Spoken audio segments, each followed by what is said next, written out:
So where did we leave off?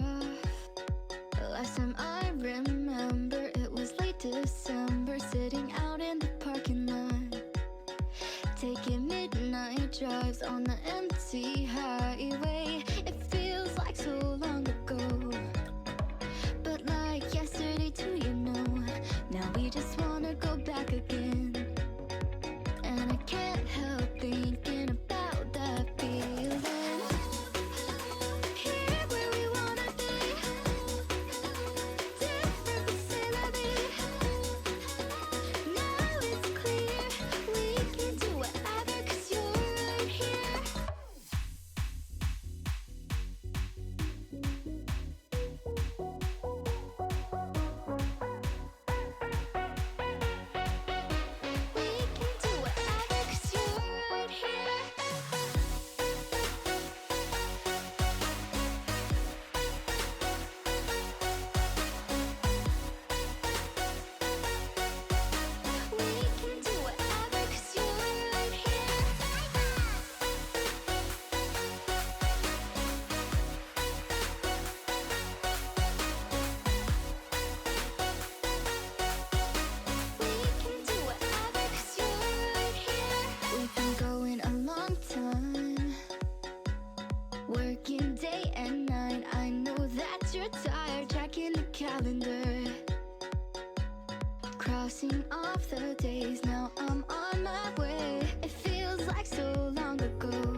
Good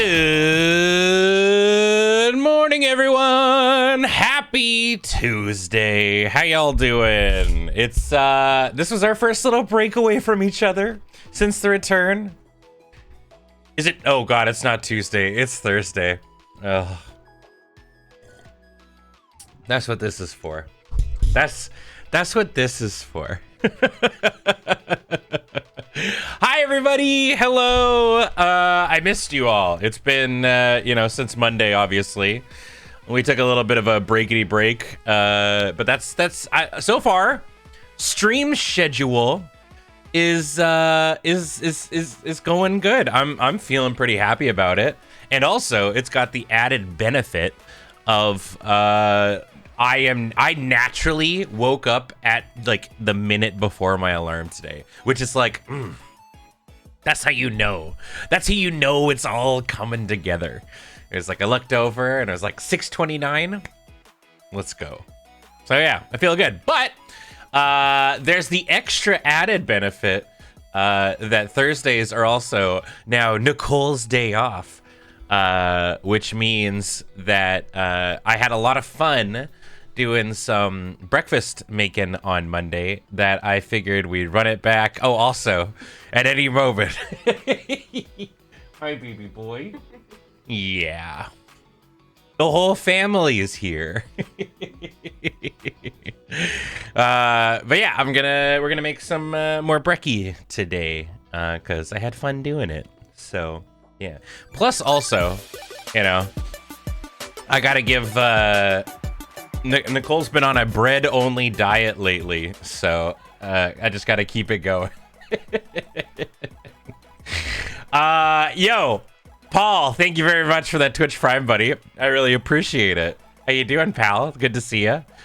Hope you're doing good. JD Man with that Twitch Prime resub. Can't stick around for now. Gotta go to work, but finally got Prime set up. Well, thank you very much for using it on me. I appreciate it.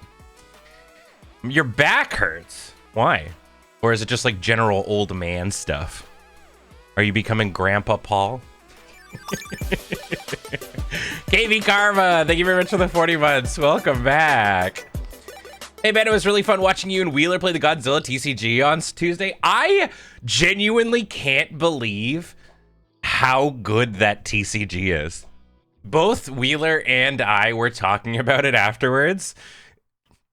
If you're looking for just a new TCG to goof around with friends, damn.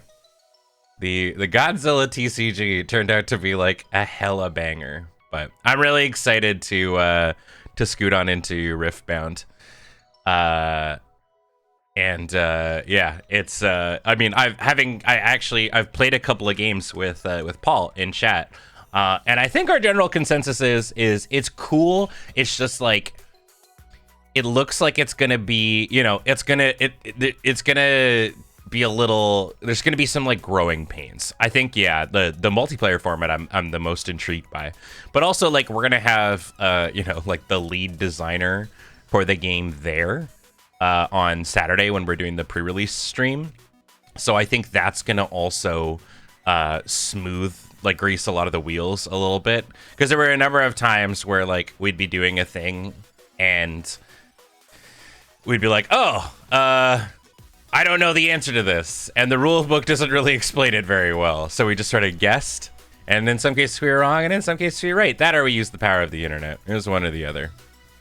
But yeah, it's cool. I'm excited to give it a go. So yeah. All right, take care, Karma. Have a good day at work, buddy. That's the thing. Yeah, Otaku. It's like the rule book. The thing is, with TCGs nowadays,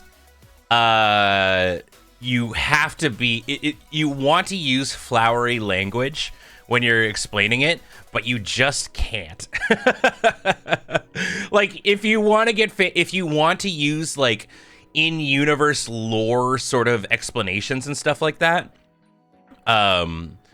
make a video, make a how to play video, right? But like in your like rules thingies, like you just give me the actual breakdown, Ben doesn't even want to say his record against me because he's scared that I was a natural. Paul won every game we played. I got slapped around. He fucking destroyed me. Yeah, turned the Volibear deck just like clapped my ass. It was yeah, it was very funny. Yeah. Meanwhile, you're watching the stream while ironing? Hell yeah. Ben, you have no idea the energy I got from seeing the VOD show up on your YouTube notifications. Yeah, I'm finally kind of getting to it. So, in case you didn't see the Discord notification, because I know, in case you didn't, Remy's very disappointed that you didn't see the Discord notification. I'm rebooting up the YouTube channels, so there's going to be my main one, and then there's going to be the VOD one. So Bengineering TV is the main one, Bengineering VODs is the VOD channel. So for those of you who don't like watching VODs on Twitch, it'll be on YouTube. Although I gotta say, I feel like watching VODs on Twitch these days, if you don't have YouTube Premium, is almost easier than watching them on YouTube. YouTube's a fucking mess, man. But have you considered YouTube duo streaming? I don't have a huge interest in it. I mean, I definitely could. I don't love how it kind of like splits the chats and stuff like that. If they were connected, I think I'd be okay with it. But I don't like the two sort of, you know, separate sort of click communities that it ends up making. But who knows? Maybe someday. But this is why you have a third-party watch app to watch YouTube videos. That's a good call. Yeah. Can confirm they've gotten better on Twitch comparatively. Yeah, I mean, you know, Twitch does a lot of things wrong, but at least the VOD watching experience I've found has been a little bit better. So, yeah. Hey, anyways, I don't want to make Nicole wait any longer. They've been like prepped to eat breakfast. And then I'm like, but what if I make breakfast for you? And she's like, yeah, okay. So let's go make some breakfast, shall we? Boop.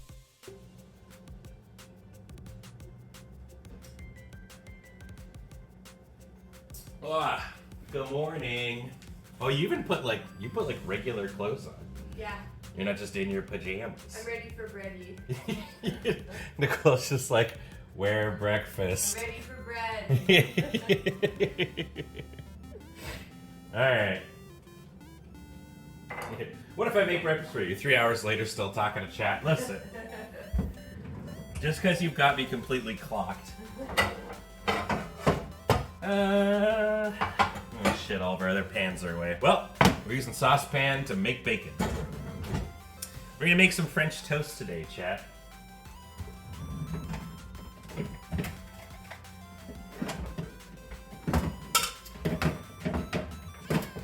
So I don't do anything too crazy.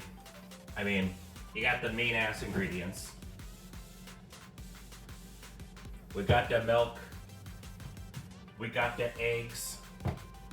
And typically, I also like to throw in vanilla, but I checked this morning and we're out of vanilla. What? I know. What's the point, right?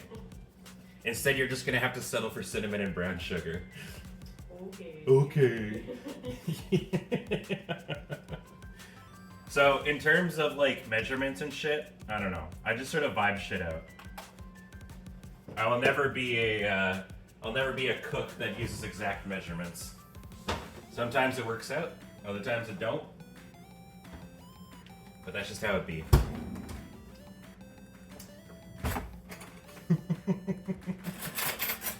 People say we're cute.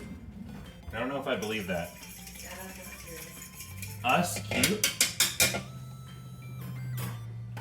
Dude, I saw a reel that was when I don't know why it would only be boys, but maybe that is the case. That dudes really don't want to ever put their they don't want to wash in between uses or put the utensils down ever on anything just as they are. Yeah. So it's always guys balancing spoons on ends of saucepans and little pieces of thing or whatever. And it's just we need to get one of the, you saw the same reel, yeah. But it's you need there's a little plate. There's little plates that you can use. But yeah. On top of the fucking the one that got me was they were just where was it? Was it balanced on the milk? Yeah. Yeah, they were just like, Perfectly weighted. Yeah.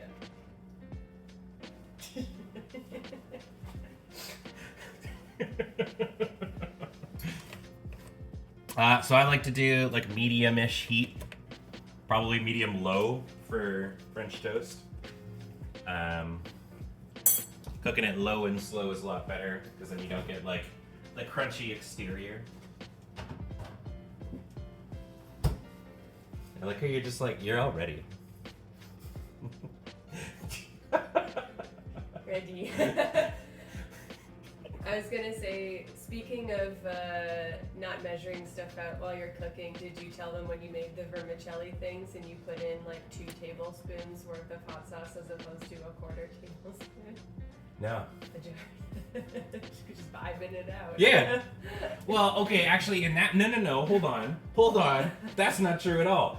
In that instance, the thing told me to put in 2 tablespoons, but that was because it was using a bigger receptacle. It was a bigger liter jar. Yeah, it was a bigger amount that you were making, and I was just like, nah, this is probably fine. And that was because why? Not because I vibed it out, but because I followed the instructions, which And is it why was wrong. Exactly, which is why I vibe it out. So, you sought to destroy me, but you only proved my point. Fuck! Made you stronger. Wait!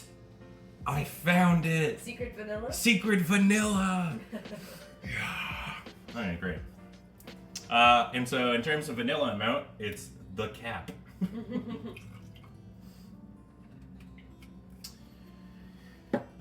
then we get a little bit of cinnamon somewhere in here. I'd like to show you my very good and helpful spice management system, which is, I don't know. Is it this one? No. Onion powder? Nope. Cumin? Nope. Chili powder? Nope. Where the fuck is my cinnamon? Holy shit, I'd be more bummed if I'm out of cinnamon. There it is. Great. Cinnamon.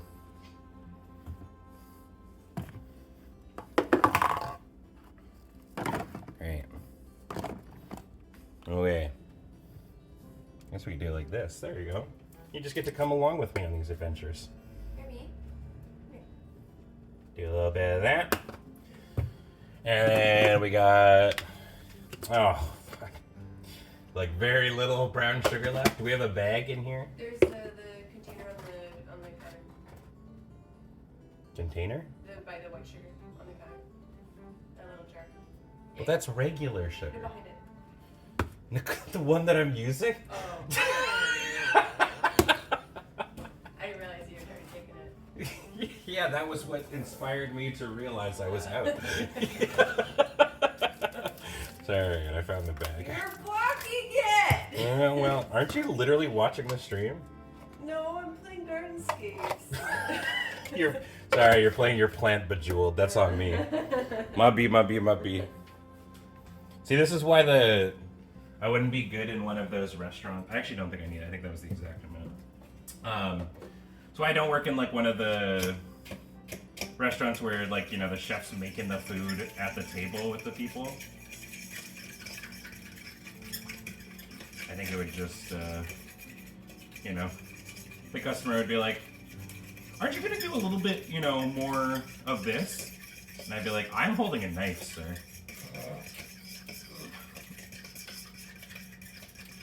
You can either nut up and shut up. Alright. Not using red. I can't believe I'm catching flack for this.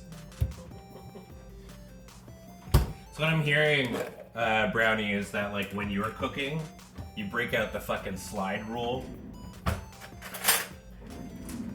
and the protractor, and everything's got to be exact in your world. Cooking is a vibes-based dealio. It's an art form. And I am the artist. This pan is my canvas. And I'm the customer. customer that gets the benefit. Yeah. Okay. So I went and got different bacon because we ran out. We used the last bit on Monday. Today we're gonna do turkey bacon, but like the more hammy sort of looking variant.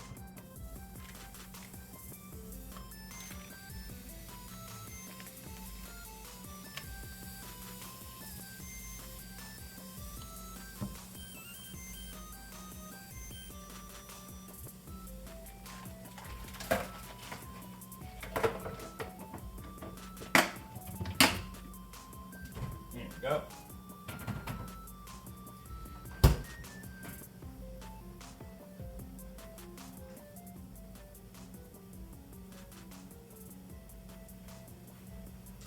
Yeah, I prefer regular bacon, but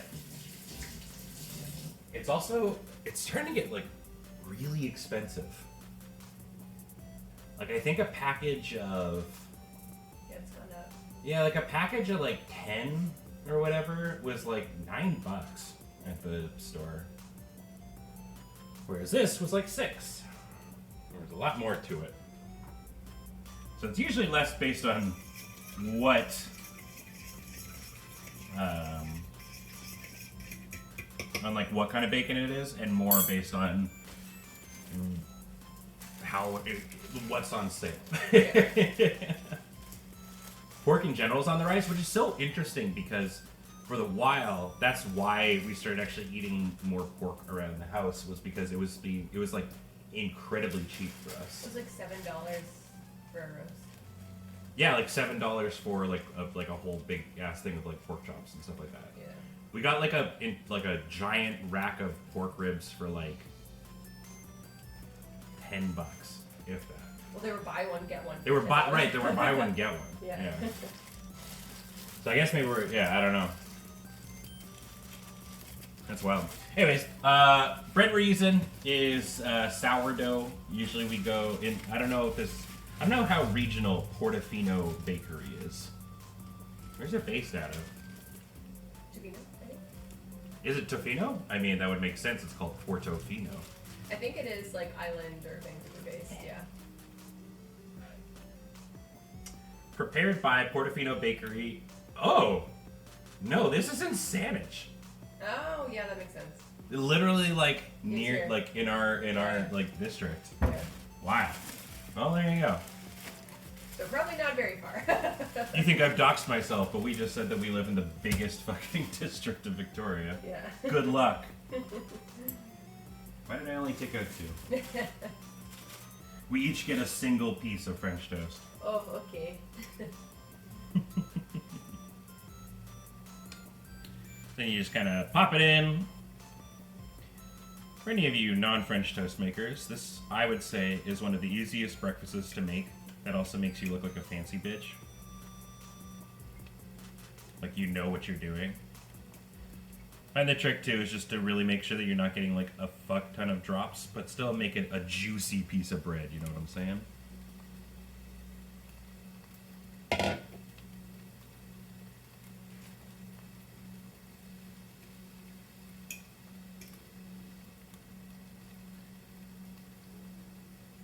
Don't wish us luck in doxing you. I mean, I've been fortunate enough that I've been doing this, and God, I cannot believe I'm about to say these words, for almost a decade.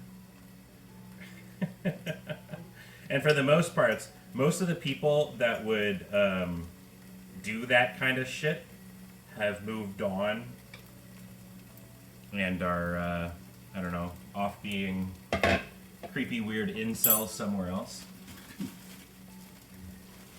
And for the most part, I would say y'all are pretty regular, normal people. I have a friend, David, who you've, probably at this point know if you're a member of the lure community, Chaosa. And whenever they apply for, like, random groups in MMOs, in their note, and they're a DPS queuing up for Party Finder, and they have, like, an incredibly high invited to the group rate. And and they say, "Don't worry, I'm normal," and they get invited constantly.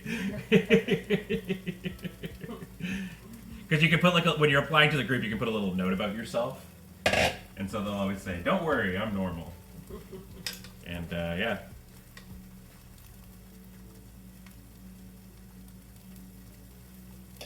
Good, the lying is working. Yeah, I don't know. Like I've met a lot of members of the Loading Ready Run and like my community over the years, and there are very few of you that I would not want to meet again. I almost perfected the lineup in the pan.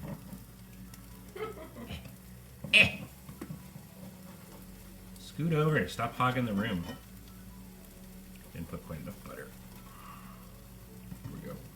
Everybody gets a shot in the pan.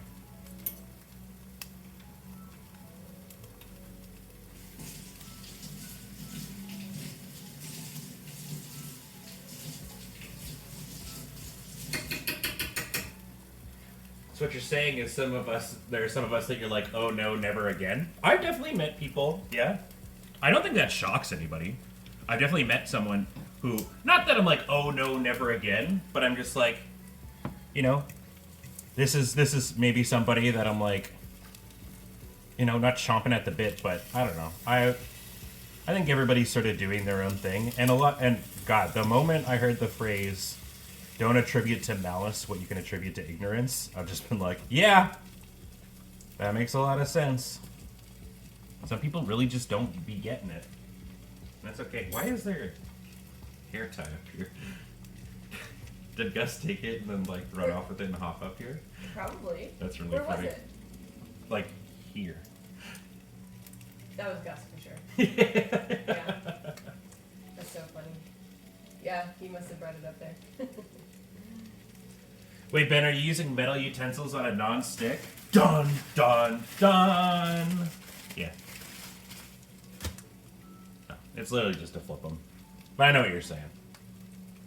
To which end I say, don't even trip, chocolate chip.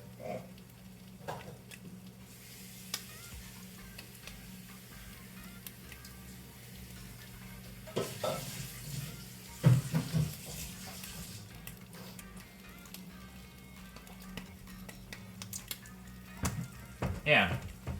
Plus, as we all know, microplastics enhance the flavor.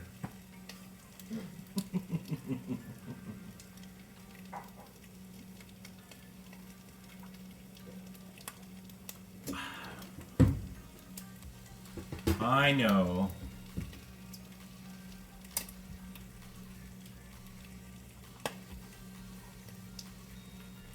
There you go. Yeah.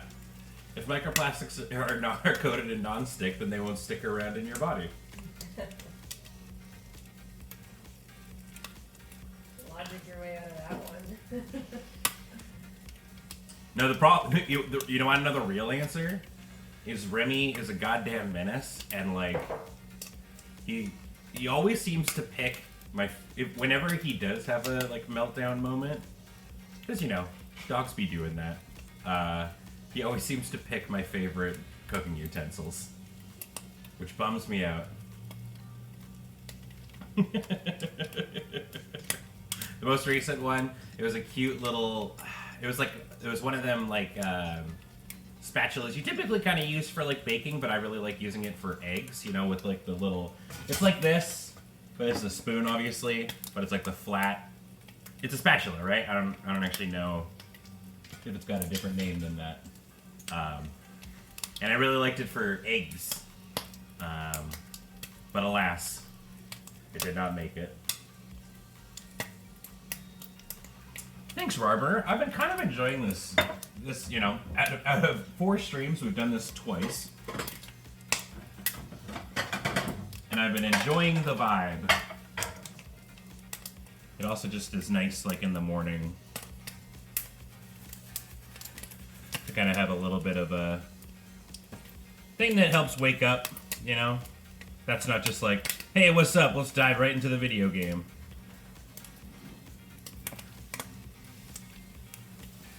Honestly, maybe put a little bit more heat on these. I'm really kind of pushing it with the 4 pieces of toast in here.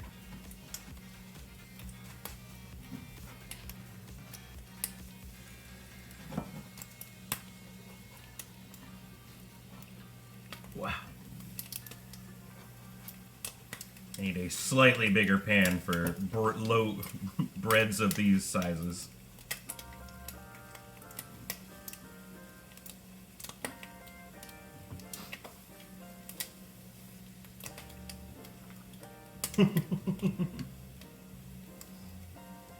Well, thanks, Squire. I don't know.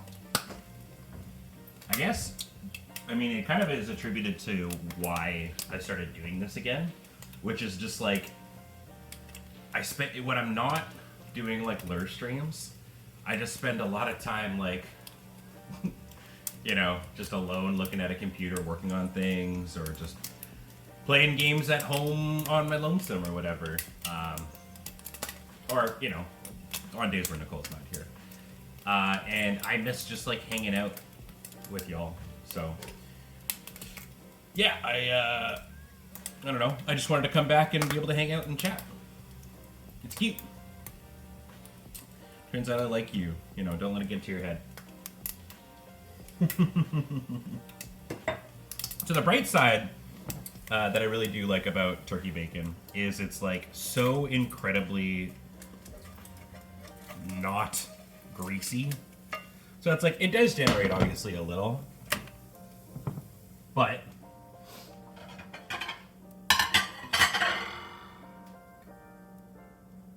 it's a lot less than you would with your typical bacon, which is nice. A lot less cleanup, which is the real W here.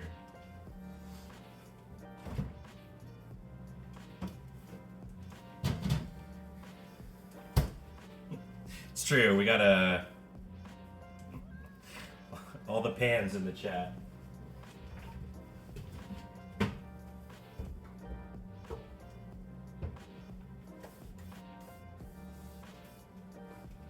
Yeah, I mean, if what you're doing, like, especially if you're making, like, gosh, what's a great example?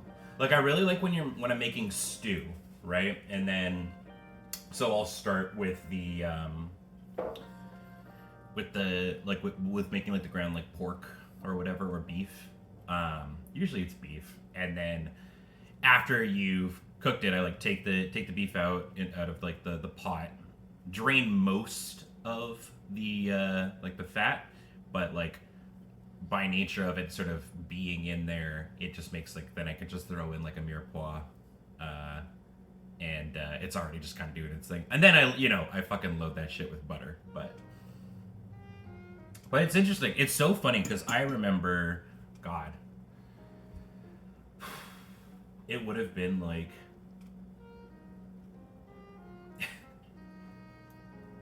it was before I was dating you, so it would have been like 8 years ago, when I would do kind of cooking streams at my old apartment, and I didn't know what the shit I was doing. And it would be so funny because like I remember those days too, because it was obviously when I took like things Twitch chat would say a little bit more to heart because I was newer to the game, and I'd be like cutting or whatever, and they'd be like, "Your knife technique, watch your fingers," and I'm like, I'm an adult. I haven't. You're watching from like a tiny like screen. It's okay, right? But it's so funny because I really didn't know what I was doing.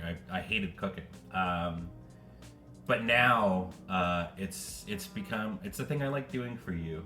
Yeah. I like cooking for you because you do not like cooking. It's a thing I like that you do for me also. Yeah. Because I don't like cooking. My favorite part about it is in trade you do all the dishes. True. And I'm like, I don't gotta clean shit. But you're also a person that uses like too many dishes. I've tried to be a little bit better about it. I used to be like, you have gotten better, but I used to be like a pan per thing. Yeah. Because I didn't want to clean the pans as I was working. Yeah. I don't mind because I don't like cooking. Nicole did used to work in a restaurant, yeah, but they were You were like more like front end stuff. You used to do like line stuff a little bit. Yeah, I did kind of majority of it. If I wasn't doing like front, I was either bakery or like prep cook. Yeah. Yeah, so I did a lot of prep stuff. But, Yeah. But yeah, I didn't like doing like the grill stuff really. Yeah, we've been using the crock pot that we have a lot more too. I actually just made chicken broth, like literally yesterday, or the day before yesterday. Mm-hmm. That's the if you're really trying to squeak out extra money from the grocery store, our tech lately has been get like either like so there's a brand called Panache that does like spatchcocked full chickens.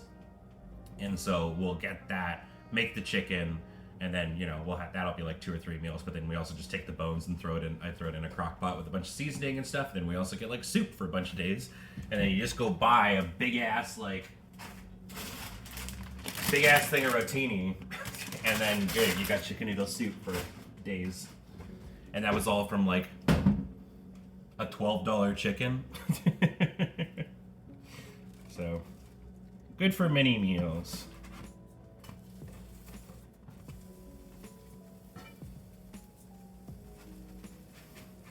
All right. Just about there. Just want to give one more flippy do. That's starting to be a nice golden brown on there.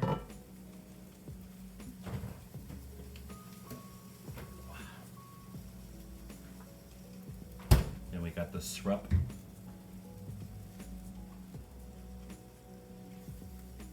Apparently the swamp potatoes recipe, we've seen swamp potatoes, but I don't know.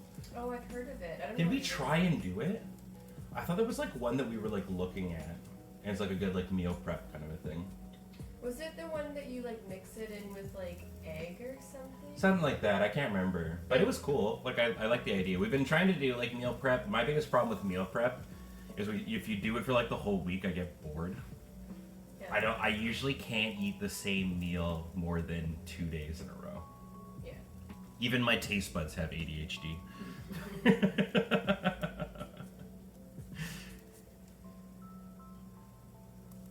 Yeah, I think I remember you trying to make those and they just like didn't crisp up enough or something, and they just got like they were really mushy or like really oily. I can't remember what it was. Yeah.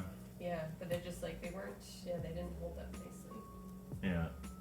Very vibes-based eating too. Flavor burnout. That's a good way of calling it. Yeah. I mean, I actually think you can make a lot. Like every meal that in the end we've like done meal prep for, I've enjoyed. I think they've all been very, very good. It's just even I've gotten to the point where if I have pizza 2 days in a row, I'm like, ugh, I don't want pizza anymore. Well, even like the heavy stew, like eating it for like lunch 2 days in a row and dinner 2 days in a row is too much. Yeah. All right. What are you doing?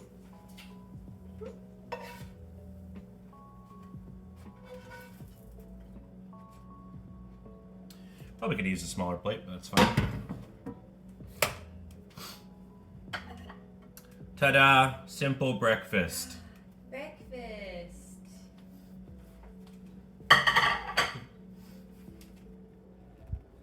Breakfast. Yay! Here you go, sir. Does it smell delicious? He's like, I don't think that's for me. All right. I'm gonna put some syrup on this, and then we'll go back in the room here. And you could also have some, I guess. Okay. Now, as a Canadian, it is my right to do a little bit of this, and then a little bit of this.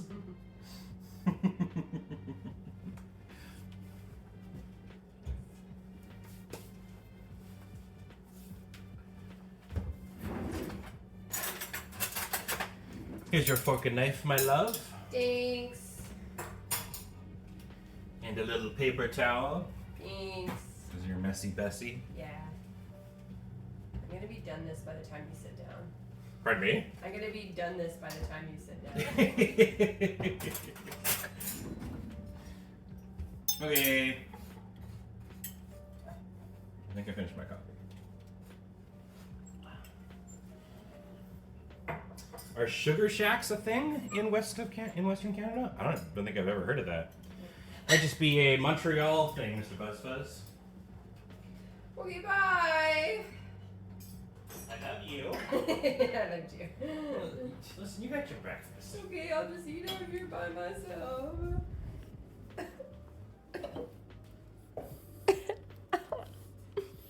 Mwah. Shut up. Alright, back to the studio.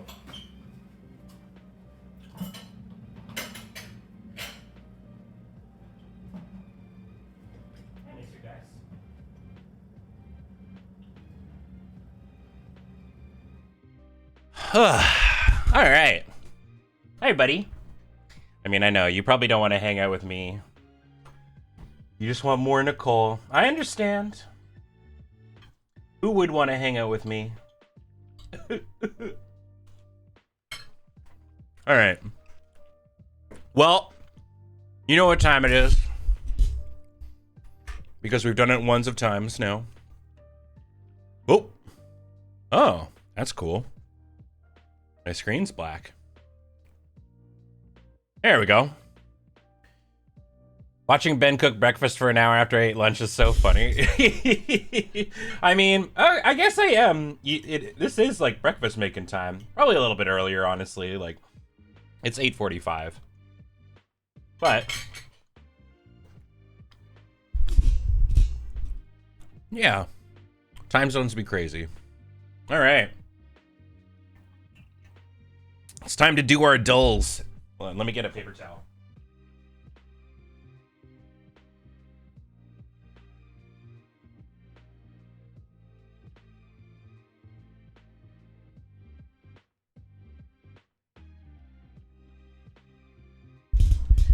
Ugh. Ben, have you ever tried, oh god, I'm gonna butcher the crap out of this, able skeevers? No. I don't even know what that be.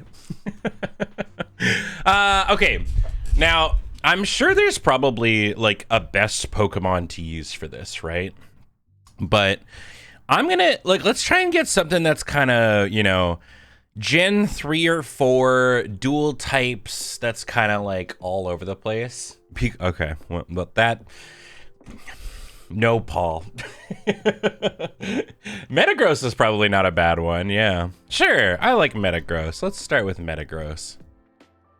Okay, ooh, all right, so we got a couple of hits. It is a fully evolved Pokemon from higher than Gen 3.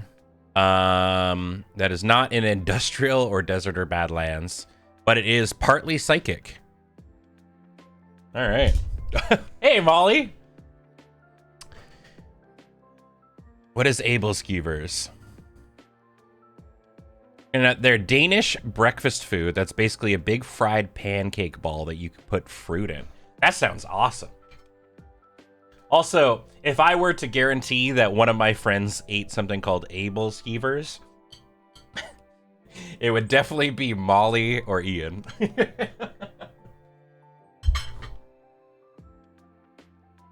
Incredibly them food. All right. Okay. So, Psychic Pokemon, higher gen, fully evolved. Now, this doesn't necessarily mean that it is an evolution Pokemon, does it? It just means that there's no more evolving happening. So it doesn't necessarily, but it's definitely not a stage 3. So it could be a stage 2. I don't think this means that it has evolutions, but we could see. Because we could do something like, what's a 2-stager? Like Grumpig, maybe?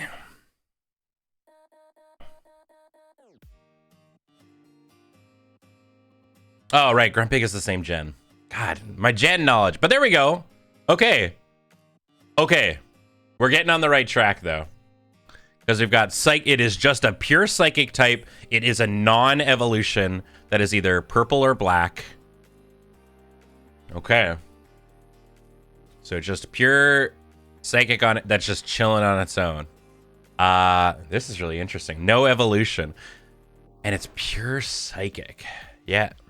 Gothitelle, those have evolutions. Musharna, that has an evolution. It's a stage, it's a single like Pokemon that does not evolve at all. That is pure psychic. Is it a legend? It could be. It needs to be purple or black. So let me just think about this. I'm gonna stop looking at chat. Let me go into the Ben brain here for a moment. Purple or black. And it's pure psychic. Like if it's a legendary, which is possible. You've got like the 3, like the there's Mess Spirit. Is that purple? I guess that's like pink.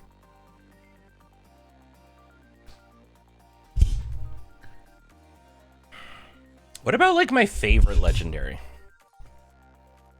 And sorry, my favorite gens legendary or mythic. Hot damn! Let's go! Holy shit. All right. Okay. Damn. Pokemon Sun and Moon stay winning. Okay. So yeah, so that's really interesting to know because I wasn't 100% sure on this, but basically this column is like if it can evolve still or not, and it doesn't necessarily equate to if it's actually an evolver or not. So damn, let's go. Okay. On to our next. Man, that deserves a bite of bacon. Candy coated bacon. I'm gonna do our Adul or a Doku.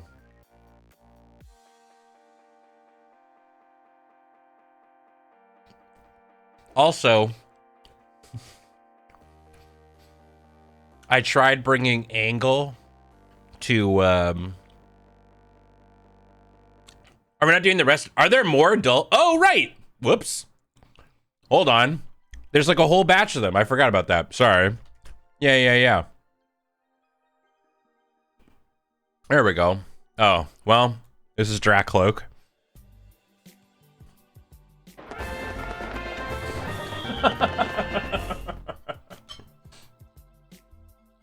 I think both times we've like nailed it in one.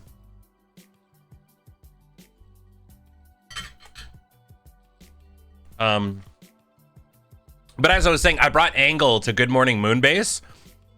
They did not like it. James seemed very unimpressed with it. I think it was partially because he didn't quite understand it. But yeah. James was upset that it was the opposite of his brain. Yeah, it really wrinkled his ass. Which made me sad, but that's alright. Okay, description. Strong but not too bright, this Pokemon can shatter even a skyscraper with its charging tackles. So when I hear strong but not too bright, I think of Quagsire. Can shatter a skyscraper with its charging tackles. What about like a Tauros? Nope. Beware? Yeah, that's a pretty good one. Could be a Rhydon.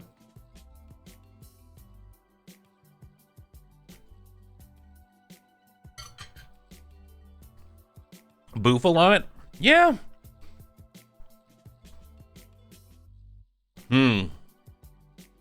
Okay. So it's a ground rock Pokemon. Oh, so it's almost assuredly like Rhydon, right? Or not Rhydon. I'm going to say probably Rhyhorn. Yeah.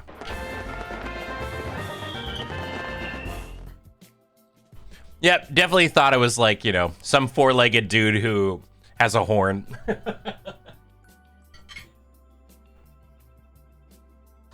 Okay. Oh, this is Panpour.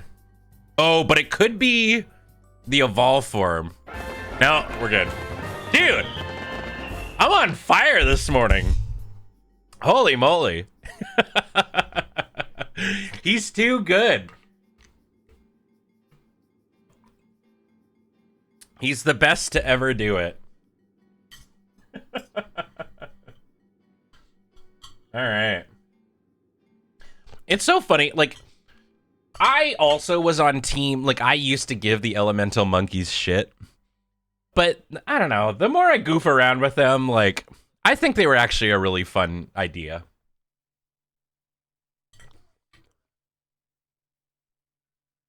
I think they were a fun way to, because these came out in X and Y. Right? No.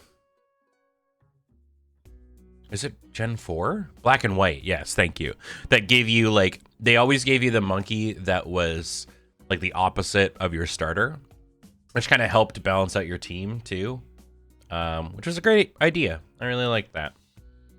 Speaking of my partner, I'm telling them they should play Pokédoll at the start of his next stream. Yeah, it's fun. I like it. It just means that, you know, he can't watch me or else he'll know all the answers.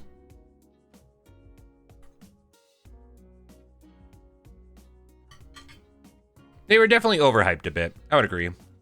Good morning, Kai. All right, let me finish this piece of bacon, and then we're going to do our Poke Dooku. It's no angle.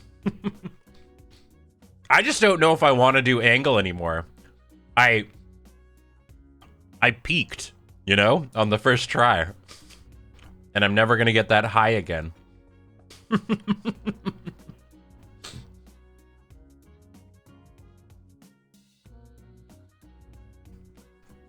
You know what we can do in the mornings when we're eating? We could break out the Scrandle. I'm so dog shit at Scrandle because I have weird ass tastes. I let my personal vibes influence me way too much.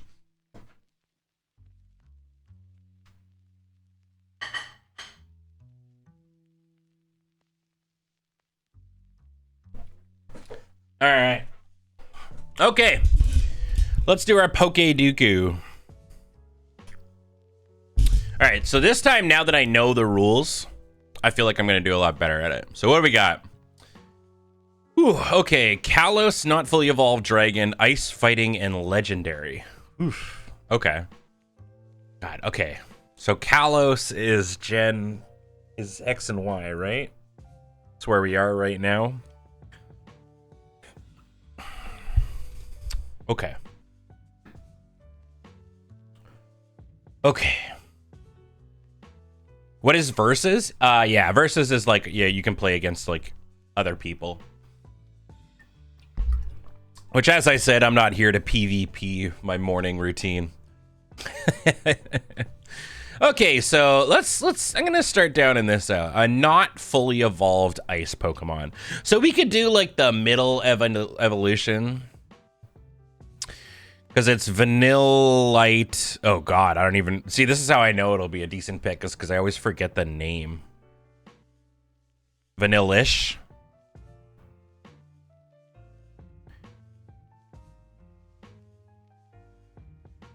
Ooh, 9%. Okay, all right, fair enough, fair enough. Okay, for fighting, how can we be? So if you're not aware, basically how this one is played is you're trying to put something that fits both the categories, but you want to try and make it the like not obvious choice. 9% of people who did it chose Vanillish is what this is saying. Mindfu is a pretty good one. What if we go with like a weirdo fighting type that's not fully evolved? I mean, I feel like a lot of people will go for like Tyrogue. Mindfu is probably one of the better ones. What about like, I'm trying to think, like Sock and Throw don't count because that is fully evolved. It's funny because so many fighting Pokemon are. Ooh, what about Isn't or is it only when it gets to what's the middle oh fuck, I forget about the middle stage for Jangmo. Clobopus? That's a good one. Yeah.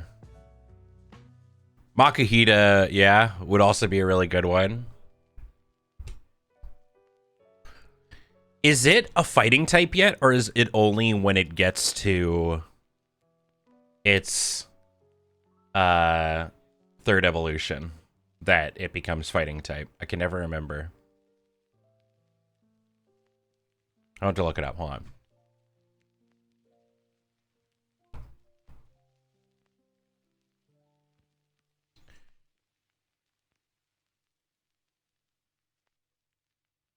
Yeah, it is dragon fighting. I'm gonna go with that one. I don't think anybody's thinking of Heccup. Yeah, let's go. All right.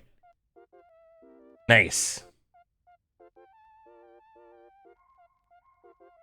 Okay, and then a not fully evolved legendary. So, I mean, I feel like a lot of people probably go for like Cosmog or like Cosmoem. What are the ones like that have evolutions? Yeah, like Fion. Wait, Fion doesn't evolve. Fion and Manaphy are two separate dealios. I wonder if Zygarde would count. Poipol's also a good one. We gotta guess, what do you think would be less picked? I feel like more people go for Cosmog or Cosmoem. Oh, Cubfu is also a good one. I like Cubfu. Ah! Damn! I mean, I'd be curious to see the answers for it, because there's not a lot. So, I think, I mean, I don't think there was going to be an answer that was going to be like super, super low, because there's like 4. Yeah, we'll see all the answers at the end, so that'll be fine. Okay, so we need an ice Pokemon from Kalos. God, see, again, this is like one of my major flaws in Pokemon is like differentiating the gens. If you point me at a Pokemon, I'll be able to do it. Ooh, I do like the fossils from that gen. Amora's pretty good.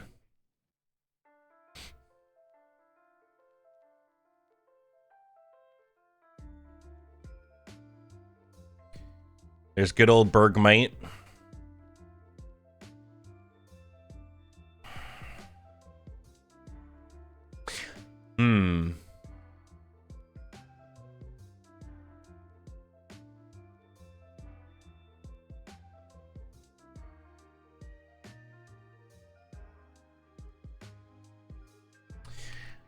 I feel like probably going for like Amora or Aurorus.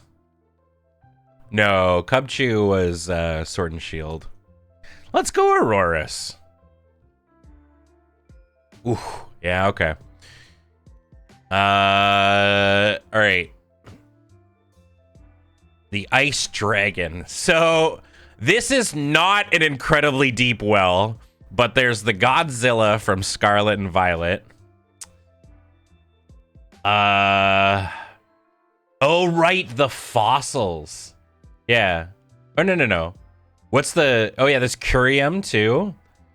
Yeah, Baxcalibur is kind of the one I was thinking of. Curium, though, could be a good one to go with.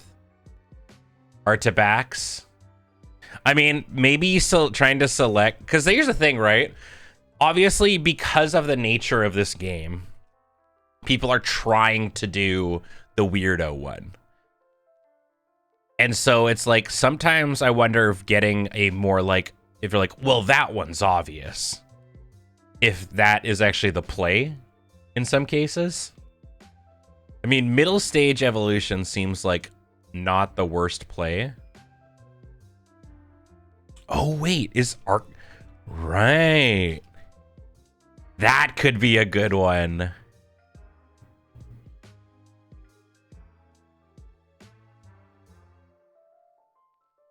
Oh, right. No, because Arctazol, it's ice electric. Okay. Sure. Let's do Arctibax. Yeah, I had a feeling. I am curious if we just do like Curium or something. Anyways, Fighting Dragon is what we just used. Which is like, whoops. So we're going to have to kind of do it again. What are the fighting dragons in the world? And then there's also legendary dragons, which the well is incredibly deep. Then we've got Kalos fighting and Kalos legendaries. So for Kalos legendaries, we've got what? We've got Big Deer, we've got Yveltal. Can we say Eternal Floette? Is that a thing? Volcanion, yeah. Kalos has a lot. I do like Halucha for the fighting type, though. Oh. We're doing pretty dog water on this one. I like Diancie. That's a good one. Not a lot of people thinking about Diancie. Wait, you can put Mega, too. Does this... This surely counts still, right? Oh, isn't Diancie a mythical? I really can tell you the difference a lot of the time.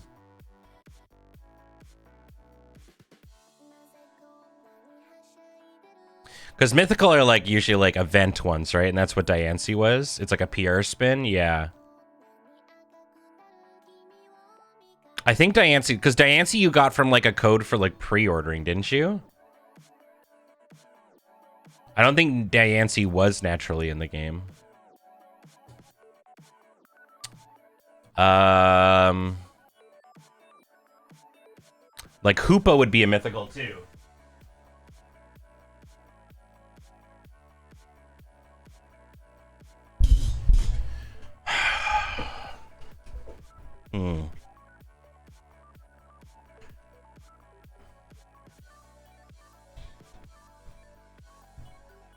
Is Kalos the one with the swords of justice? What are you talking about? Wait, you know what? Actually, hold on. Let's do... I mean, I guess it's like more relevant now because it is literally like the, you know, a current Pokemon. So if they're not counting mythicals, then I'm gonna go with Zygarde.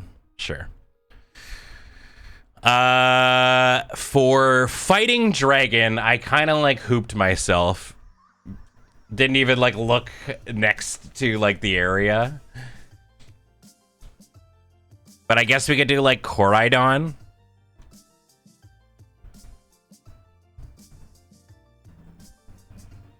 Okay. And then a legendary dragon. There's so many.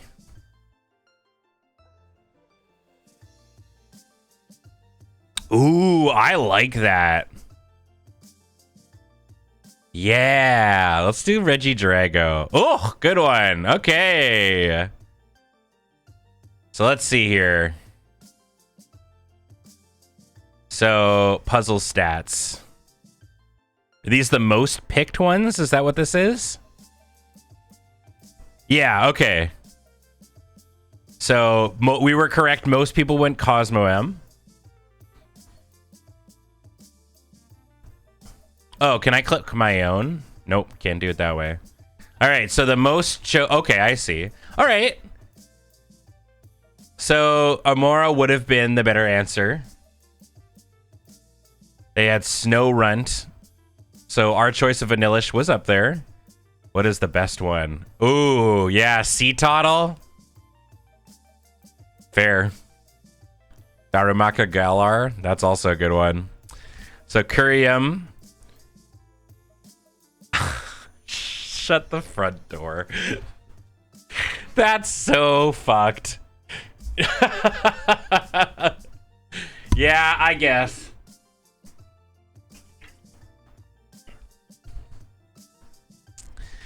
Fair enough. Fair enough.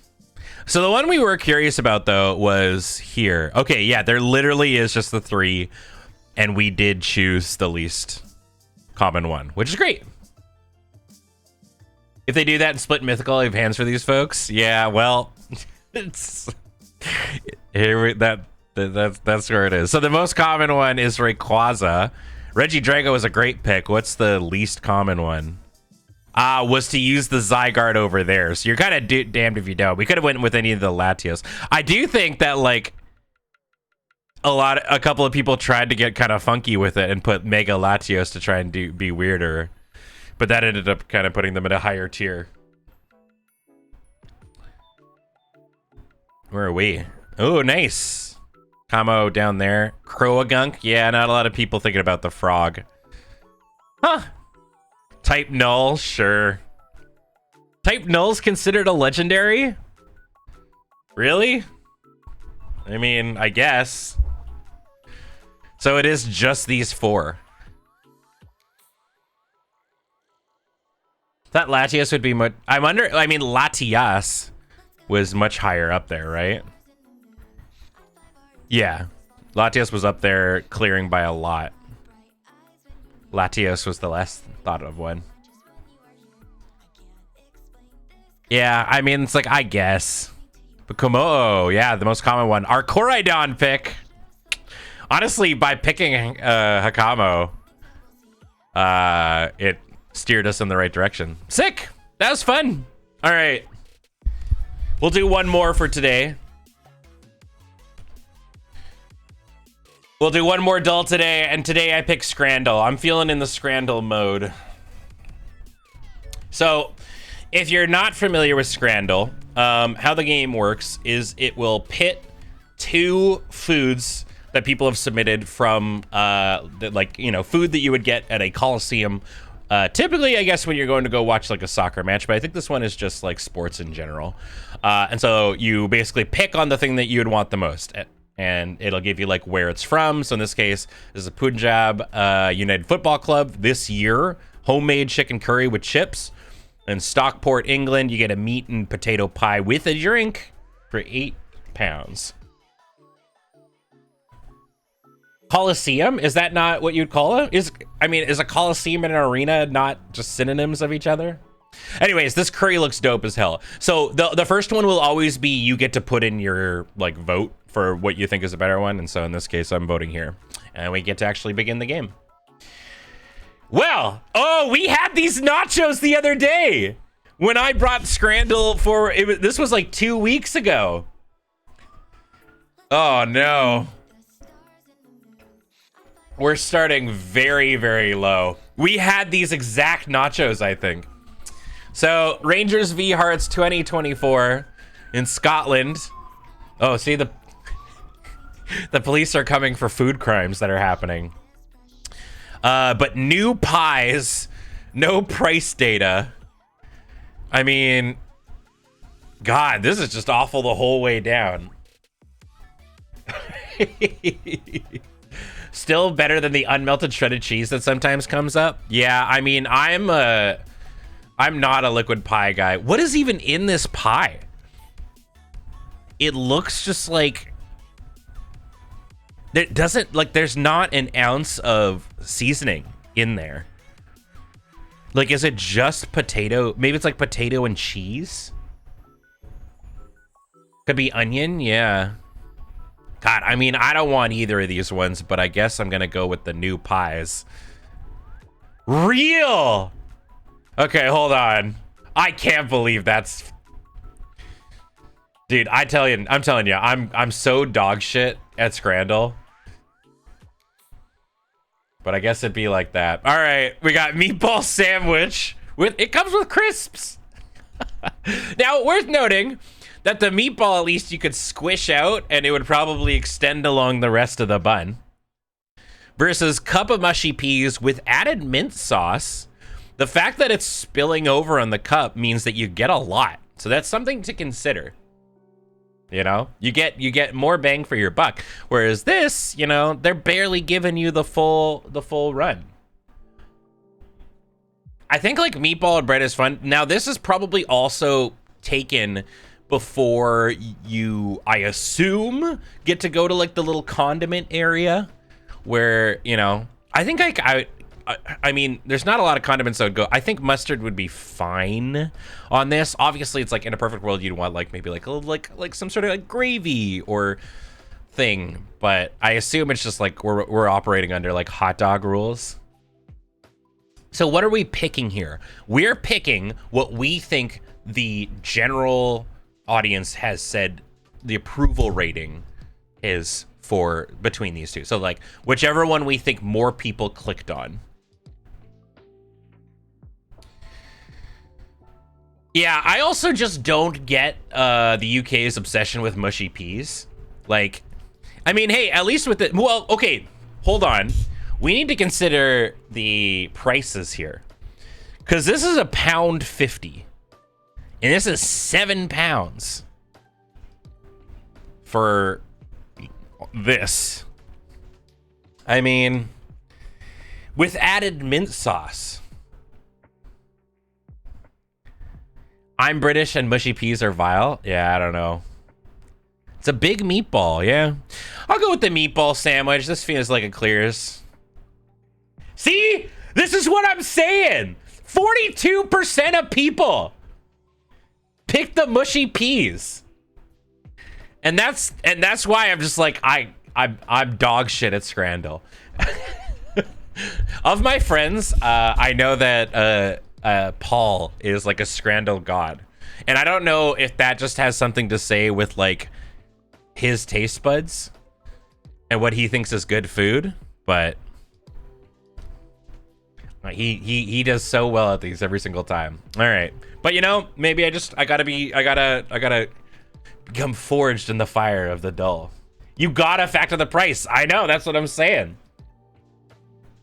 So we got a Donair burger, which looks incredible. I know it looks sloppy as fuck, but God, I love Donair. And like, I don't know if this is like a cheese. I'm less about that because that looks like liquid cheese, but maybe it's just really well melted. There's a lot of mayo, but if this is like a special sauce. But also, $1 hot dog. Hot dog is $1. In fact, it's not even $1.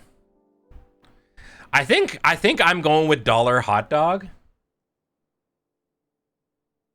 I think the price. Okay, we're gonna go purely on price because I think this looks delicious, but this is a fucking mess to eat at the place. So I'm going hot dog. Let's go. All right. Ooh. Okay.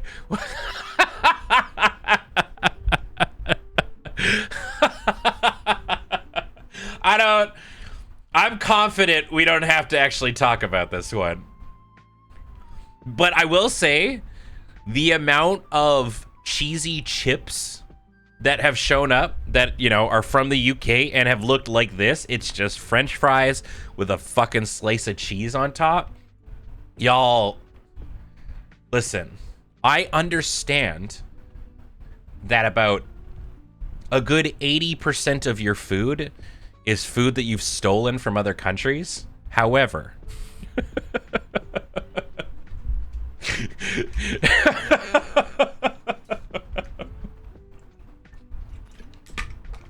purely based on the fact that every time I talk to somebody who's like, you gotta come to the UK and you gotta eat our food. We'll go get curry. It's like,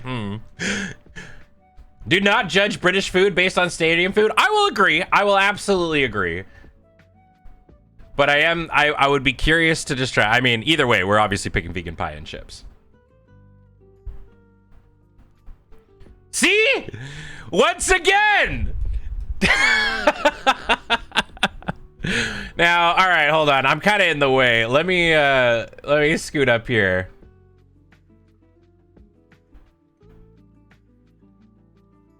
God, those are just soaked in great. Now, this is like okay, chicken club sandwich.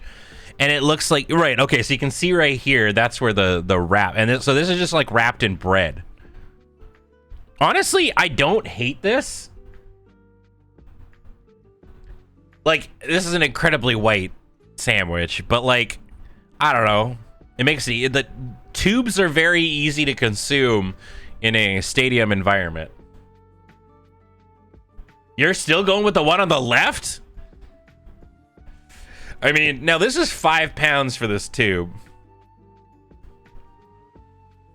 I don't know.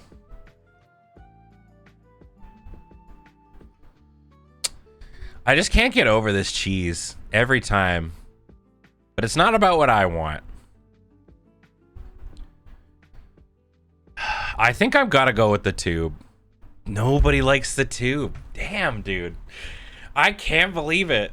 Ugh. All right. All right. Scooting along. $6 hot dog? $10 pizza slice? Oh, my God. All right. So this is from the States. This is from England. God. Both of these suck. I guess it's pizza, but like barely. $10. The hot dog sucks less. I mean, I guess the bun looks kind of nice. It's like an okay bun. It's got, you know, it's got bits and bobs on it. It's got little bits and bobs of stuff. Jinxie, thank you very much for subscribing with your Twitch Prime. Really appreciate that, friend. Thank you, thank you, thank you. It also looks like they chopped off the... Wait, hold on. I don't actually even think that that's just the end taken off. I think this was a larger sausage that they split in half almost. But maybe the skin is just taken off. Like this kind of looks like they snapped it in two. Like I think they gave you less than what you could have gotten. Where's the rest of the dog? Yeah, I mean, this is obviously pre-condiments. $6. I'm gonna go pizza slice, but I don't know. It doesn't feel good. Yeah, 5%. It's purely because of the price. Whoa. I mean, this sort of rules. You know, America, I give you a lot of shit. But this kind of rules. Purely also because of the setup. Now, the only thing, here's the only thing, what they need to do is in the center of this, because you can see here's the dip cup. Because now the dip cup's just got to balance. Around the straw, it also needs to be popping out. So it's like you have like a inner bowl inside the bowl that has the dip. I think that would completely sell this for me. You legit thought the straw was going into a dip? Yeah, I don't think it is. It's just this is the bowl of stuff. Or we need to get even bigger and have like a little side thing that hangs off the cup. Top heavy, I'd worry about spillage. Well, I mean, if that's the case, here's the thing though. If you're getting spillage, that means you're getting even more. Like they're not trying to screw you by putting it below the rim, you know? They're amazing. I got one in Toronto. Yeah, I mean, yeah. Gangbusters on that one. All right, 3 more. Okay. This is so sad. First off, this is $7 or £7. It's a hot dog or a sausage in just like what looks like you got the tortilla wraps from your local grocery store. God damn, that's embarrassing. Versus, I don't even, hold on, I gotta look up what a cast brat is. Hold on, what's inside there? I like that it's on these like slices of cheese.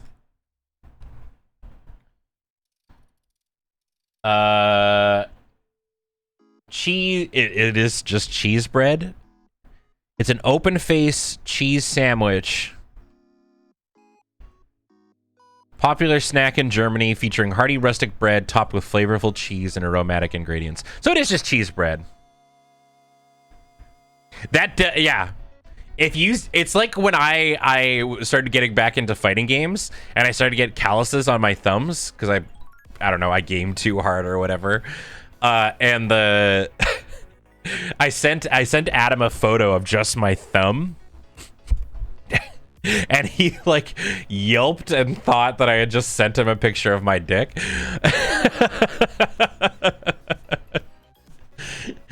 Anyways, it's definitely this one. Are you?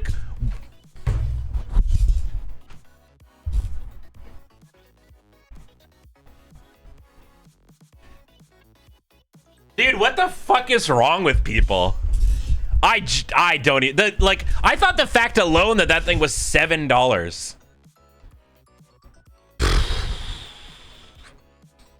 It was the price again. The cheese was like only $3. It was like decent looking cheese with a fancy bun. We're deprived people here in the UK. Does this game do anything besides make you lose faith in humanity? Ben, I totally agree. Today was messed up on Scrandle. Yeah, I don't know. All right, Frankenfeast hot dog. That looks actually banging. I'm into that. Versus the pie, mash, and gravy. Well, okay, without any price data, this seems like a really hard one to compare. But that looks like that's a Halloweeny, so I'm going left. Whoa. Oh, this is a rude one for the last one. I find this one even tougher than the, like, both suck. Chicken and chorizo taco, cilantro, red onion, salsa verde, 16-pound versus smoked sausage and slaw sandwich. I mean, okay, first off, both of these look great. I'm ordering neither at a stadium. This shit is so messy. Like, this is the kind of thing that if I did get, I'm like grabbing the entire napkin dispenser and bringing it with me. Yeah, no shot, either of those. The bun on the right is going to be soaked by the time you get back to your seat. Well, it actually, I mean, yeah, the bottom is just going to be a mess. That's true. Because it looks like they do crisp it up quite a bit. Like, they are toasty buns, but yeah. And these appear to... Okay, so they actually look like they're hard-ish taco shells, and then they've got, like, a soft shell around it to also help you carry it. I mean, if I see pictures of the both of these, I'm picking the left. But the left is double the price of the right. Can't eat cilantro, so this makes your decision easy. Oh, do you have the gene that makes cilantro taste like soap? The soap gene? Yeah, that's tough. Cilantro's the shit. I love it. But that's the thing. The left is so good looking. Like, you get so much. Also worth noting, this is a smoked sausage and slaw sandwich. So this is 3 individual pieces of sausage in a what is almost certainly a slippery as fuck eating situation. Like that, those weenies are going everywhere. That, like, you're gonna be struggling just to keep this thing together to eat. Yeah, but you got a fork. But I mean, you're gonna need the fork and the knife combo, and that's dangerous in a receptacle like this. I think I'm going left. Let's go. All right. I was a pitiful scranner today. The community average was 5.7. Dude, I don't know. Some of those ones, I'm still salty as fuck about this. This looks, it's $3 bucks. 3 pounds for like a cheese bread. Over this fucking thing? No. This is horse shit. I do not understand the thought process here. That looks like a good... I would pay $3 just for the bread.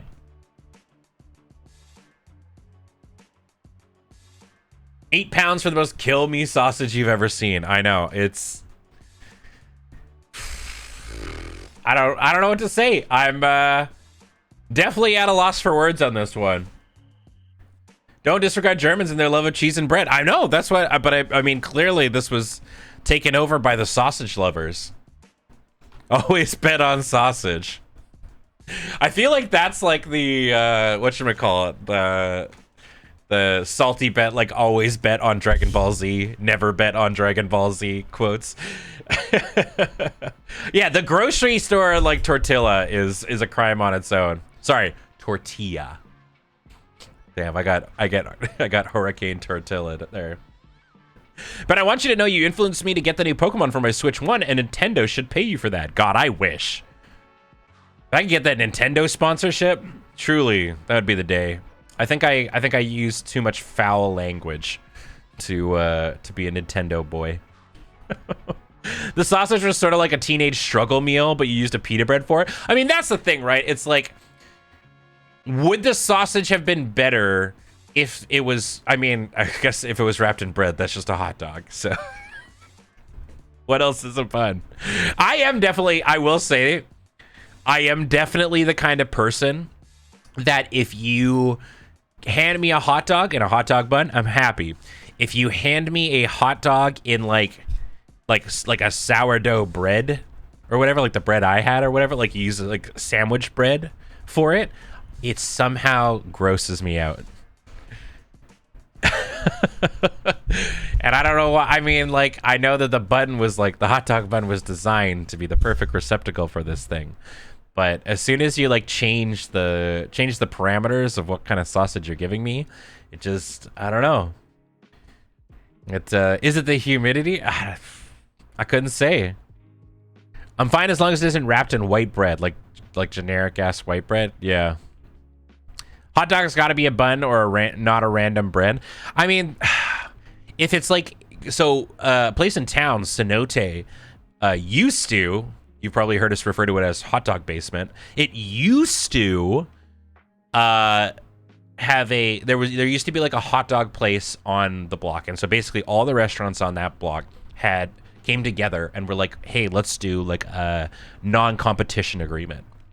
So if we have something on our menu, then you do something else, right? And you know, people played with it and did various things. And so hot dog basement, Cenote, what they would do was they would take a sausage and then they would put it in like a baked like bun and like put it just down into like the hollowed out baguette hole, and then they would fill it with various, like, you know, based on when you like, if you wanted like the bratwurst dog or whatever, they'd fill it like with that.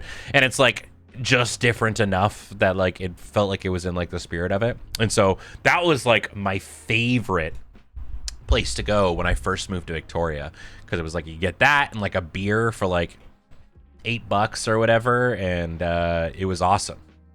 I was like screaming to the heavens. It's like people are like, I don't know where to go, and people would hem and haw. I'm like, we're going to fucking hot dog basement. And if you don't want a hot dog, they had banging nachos, and they had good drinks. And then over time, unfortunately, now they've become more of just like they became a fancy drinking establishment. Like where you go if you want to pay like, you know, $17 for a fancy G&T.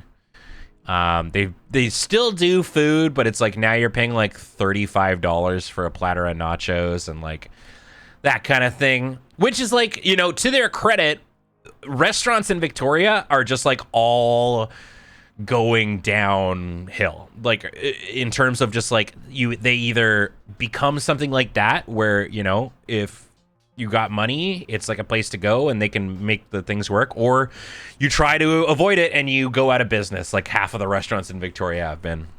So yeah, that's a French hot dog here in Denmark. Oh, interesting, Mac Buddy. I guess, yeah, maybe that's just what it is there. I mean, you know, hollowing out a baguette and shoving it full of meat is not necessarily a revolutionary new thing, eh? But like, it for me, it was revolutionary because I come from Edmonton originally, and that's like the land of the donair. You know, obviously Halifax invented it, but Edmonton is like, Edmonton for the sweet donair, that was like that was the place. Everywhere you went, there's like a donair place on the corner. So much so whenever we're going to my parents for Christmas this year. So we're driving back, Nicole and I. We basically take turns You know, like last year we stayed here and went to Nicole's parents for Christmas. This year we're going back home to my family. We have this like scale of parents for the holidays kind of a thing. And my parents are on the the beginning of the scale, which we call ultimate chill. Which I wish they were when I was growing up, but you know, that's how parents become later in life. And they're the kind of people that are like, all right, it's Thanksgiving. Or it's Christmas Eve. Let's just order some fucking pizza. let's go grab a donair or something like that. They're like, we don't want to do, and they'll do like a nice big meal on Christmas Day. But yeah, and they're also like people that don't feel the need to like, we gotta all be together and do stuff all the time, which, you know, is really nice, right? So like on Christmas Day, we'll be like, all right, let's open some presents, take some pictures, have some nice breakfast together. And they're like, great, we're going to do Christmas dinner at 6. Go do whatever you want. You can leave the house. You can go, you know, shopping. You can go do whatever you want. And then you come on back. And so I do love going and visiting my parents for the holidays. It's a good time. And in the middle is Nicole's parents, who are like a little bit high strung, but they got a nice even keel. And they're very lovely people.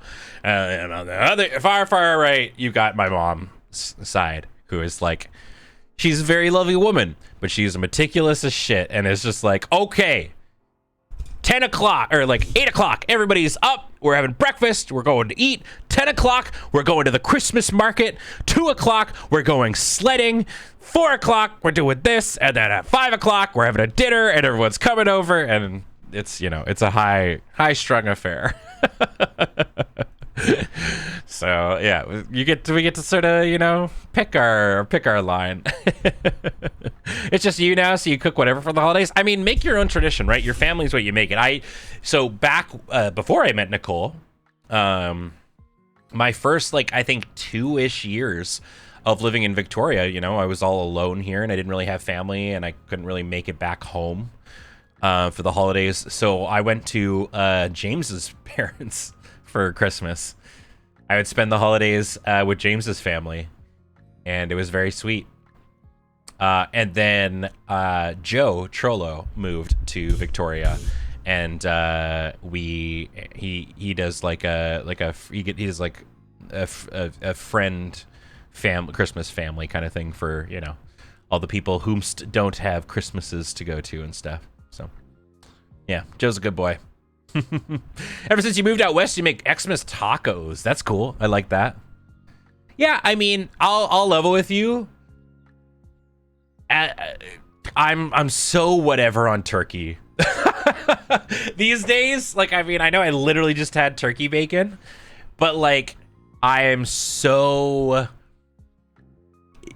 given the choice between when Christmas, if it's like turkey or ham, I'm on team ham the whole way down. I just find turkey to be so mid. That being said, I do like that Nicole's family gives me one of the legs. That's registered Ben domain for the Christmas dinner. Is I just go, bruh, and then I get to feel like a big Viking and eat my big turkey leg. I do appreciate that. But people de factoing to turkey, I'm kind of just like, ham gives you the ick. That's fair. It's not I gotta have it, but you'll never turn it away. That's like, I'm just not praying for it. There was one Thanksgiving where Nicole's family did prime rib, and oh my God, it was so good. I very rarely get to eat red meat because it kind of squicks out Nicole. So when I do, I savor every moment of it. It's amazing.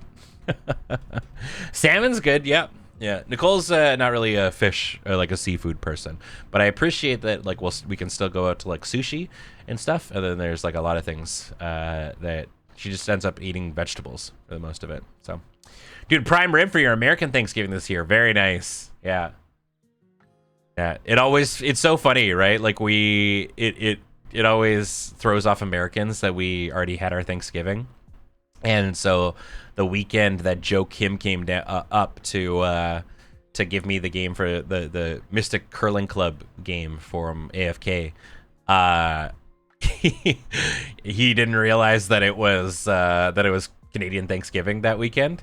So we just brought them to Nicole's parents. And frankly, of my friends, Joe is definitely one of the people that I'm be more fine with bringing in front of, my extended family, because he's a talker. He's a yapper. He knows how to, mingle with people he doesn't know. He loves it. So watched Mystic Curling Club and immediately backed it. It was great. And I am big on team, like, if you are looking to, support the board game community right now, like going onto Kickstarter and just like looking down things is a massive help. And if you are looking at board games, consider not buying them off of Amazon and like going to like your like local LGS stores and picking them up. Because right now, the board game community is like really taking a hit with like all these like tariffs and all that kind of jazz. It's a rough go for them. So yeah, very much recommend it. Funny that Canadian Thanksgiving not being a Thursday throws me more than it being early. Yeah, we do it on a Monday. Monday Thanksgiving. So yeah, 50% price hike on your Euro Trash. Yeah. There's been a lot of good board games, though. I really liked the one that we played last night, Dreadful Meadows. It was good. It was very, very cool. The only thing that was like throwing me was, boy howdy, I needed to have like a little calculator beside me to remember numbers. Because if I do calculations for a number, and then I have to do calculations for another number to reference that number, I forget what this number is. It's gone. I can only remember one number at a time. That's just how it goes. I can only work with one. So I just needed to, like, I don't know, maybe have like a piece of paper or something like that. Still watching the VOD for that game. It's a lot of fun. It was really, really good. Took a bit longer than I thought it was going to be, but yeah. Yeah, definitely recommend checking it out, Redarian. Very, very cool. Monikers is surprisingly popular in your partner's family for gatherings. Yes. So Nicole is having a work Christmas shindig at our place, where a bunch of our coworkers are coming over, and so she asked me for a bunch of easy to learn and play board games, for the general crowd that's like doesn't want to obviously sit down and play some sort of grindy one. And they specifically requested that they didn't want to do Jackbox. So obviously gave them Monikers, and then I gave them the ones that we played on our most recent small games stream, Flip 7 and Skull. I think are all really, really good games for groups like that. Yeah, Flip 7 is so good for that kind of thing, because it's just like you barely have to like teach rules. So the new edition of Monikers, they made choices. Really interesting. I'm curious to see what it is, because we're planning on doing Monikers at the start of November, and I wanted to go pick us up a new expansion for it. So yeah. What kind of choices? Sorry, I think I missed that part. But yeah, of the choices. Oh, you mean for Monikers? I am curious. I have no idea. Are they trying to be like a little too edgy? Is that the thing? Ugly font choice removed points. Removed the description from the cards. Huh. The descriptions were genuinely helpful in that game. That is a very odd choice to make. That's so weird. Is it all just like because they just wanted to show more art? Is that the case? Also, removed points. No, they're just blank ass cards. Hold on. What's PMAverse? What's the name of the new expansion? I'm actually curious about this. Moniker CMYK.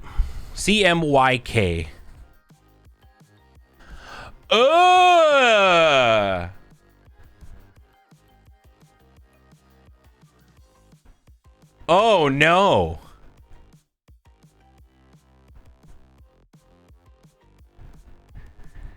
Ugh. I don't like it. What does this stand for anyways? No more points and a huge content refresh. I mean, I guess I might pick this up just because it'll like freshen up the thing. Oh no, okay, hold on, right there. Oh no, never mind. This is just a funny pun thing. That's not really an explanation. Like the colors used for printing. Oh, right. Cyan, magenta, yellow, and corn. Oh, black.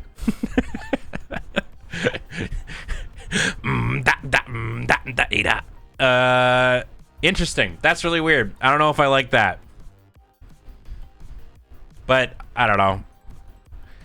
So I assume then instead it's just who has more cards. I liked the point system because it allowed like harder cards to be worth more than easier cards. But yeah, I don't know if I like that. Hold on, actually, hold on. We can see a little bit more about what it is. Makes games that are, oh, this is, wait. Oh, this is the name of the company. Oh, I didn't know that. Today I learned. Okay, well, neat.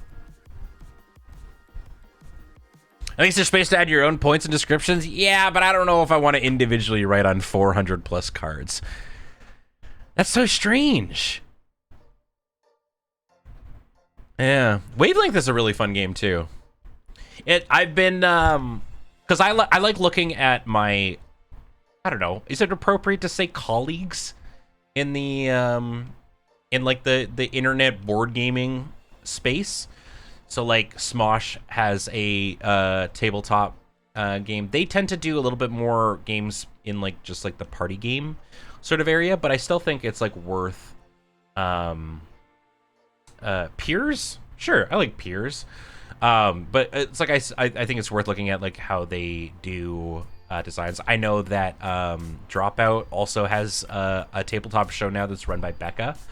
And yeah, I enjoy seeing, you know, what they what they do to describe things and stuff, and it's been very, very sort of interesting seeing the space. I think we still hold a little bit of a monopoly in terms of the live streaming of board game space.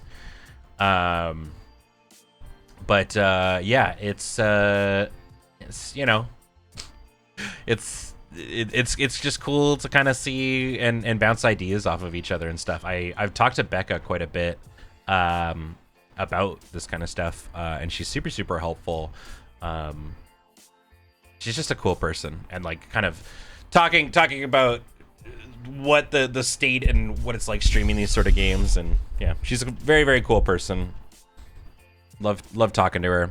Hi, TQ. I know. So yeah, I mean, you're such a sleep inner that usually by the time I'm by noon I'm wrapping up. But no, you're on time. In fact, I haven't even started playing the game. I've been streaming for 2 hours and we haven't played any Pokemon yet, which I'm starting to believe is I should just start becoming a just chatting streamer at a certain point. But I feel like if I commodify it, it loses the edge of it, you know?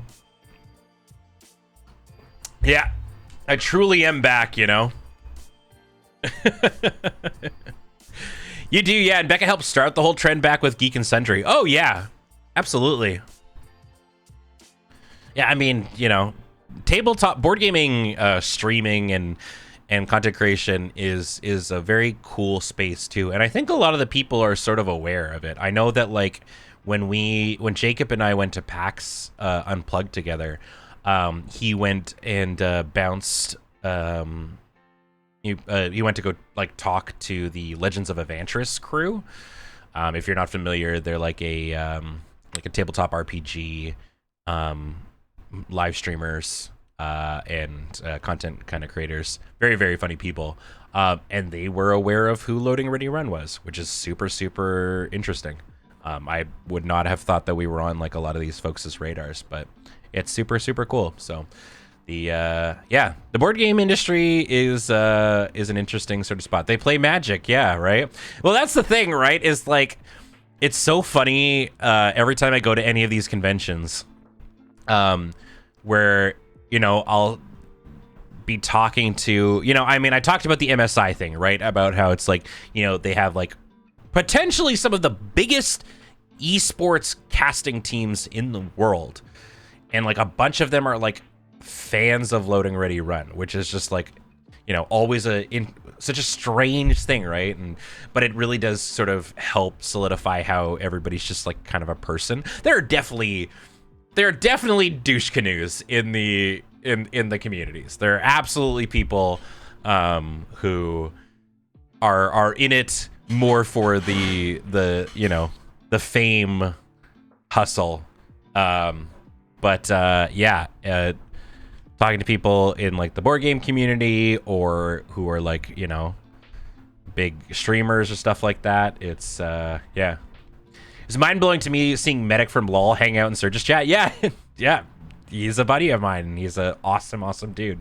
He's so humble too, and just like his background in sportscasting too, just, you know, makes him a great improv asset. And that's why it's like whenever we talk about, you know, people do like we'll do like Asklers or whatever, and people are like, what would you recommend to become like better at streaming or any of those kinds of things? And it's just like, take improv classes. It's so huge. Being able to just roll with the punches and figure out how to, you know, like that's what if you're you know, familiar with Good Luck High Five, Megan is like deep in the Minnesota like improv community, and you know, she's like huge. That's where she gets, you know, that's where she has like so much of her skill and stuff from. The Minprov, yeah. Yeah, fun fact I learned, going into picture mode does not actually pause your game, and if you're idle long enough, something interesting might happen. Ooh, that is good to know. The Geek and Sentry reminded me that I got the CR Lure crossover I dreamed of because he saw Matt Mercer on a Commander stream, and Serge got called over for a judge thing. Oh, yeah. Yeah, I mean, especially, too, with, like, Commander at home, you know, being in LA is such a huge boon to a lot of like Magic content creators and stuff, because they're able to collaborate and then also expand beyond the Magic sphere too, because it's like LA is the place where the famous people are, right? And unless you've got like the massive pull like, you know, Prof has for Portland, it's being that it is probably the #1 most challenging portion for Loading Ready Run, is that we live on a tiny island in Canada. being, you know, and it's, I imagine the Spikes would probably say the same thing, as, you know, at least they're attached to the mainland.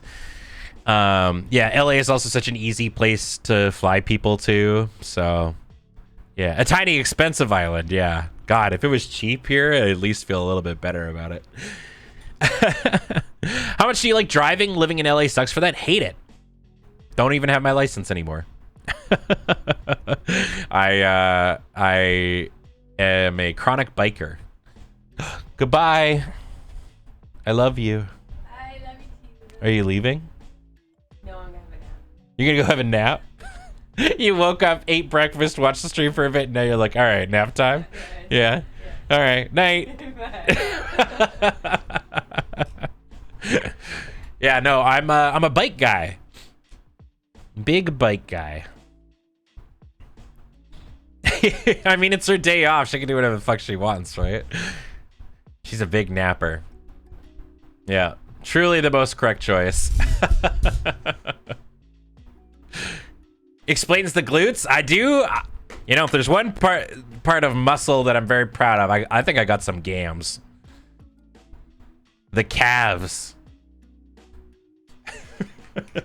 Motorcycle. Oh, no, bike. Motorcycling, you would run into the same issue you do with cars, more or less. And if you aren't, that means you're being a jackass on the roads. That's been my whole week, reading week in uni until every day is nap day. That's great. Yeah, I'm big on team nap. Big nap is just a ploy to honk, shoot more memes. Listen, I actually used to be. I even made a big tweet about it. I'm not fully convinced that naps are all that they make them out to be. But people keep telling me I've been napping wrong. But the problem is like I'm like, everything says you're supposed to sleep for like 20 minutes. Sorry, not tweeting, posting. That's just gonna be ingrained in my vernacular forever. But like, I'm like, people are like, sleep for 20 minutes and then, you know, your brain gets recharged and you get to get up. But then other people are like, 20 minutes isn't a nap. That'll just make you bad. And you gotta sleep for like an hour or whatever. And I just don't think there's a right answer. I think I don't know anybody who's gotten up from a nap and just instantly been like all good. An hour nap isn't a nap, but that's what I'm saying is I don't know. I just don't know. It's the same thing, you know. This is you know, revolutionary new concept of people have differing opinions. What could it mean? But it's like the same thing whenever I'm talking about grits or I'm talking about cheese steak or whatever, where it's just like, this isn't the right way. This is the right way. And I just need the de facto answer. Nap for you is 5 minutes. Is that even a nap? I mean, I don't even, that's just like closing your eyes. I've heard, honestly, the real tech is to just like down a cup of coffee, then go to bed. And then wake up like after like, you know, 20, 30 minutes or whatever. And that's like that's how you get up.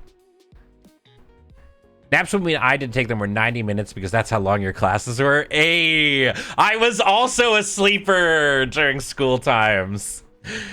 I simply get enough sleep. The problem is like I get enough sleep, but there are just certain things that really take it out. Like after, you know, I'm done like a 4 or 5 hour stream, I definitely want to lie the fuck down.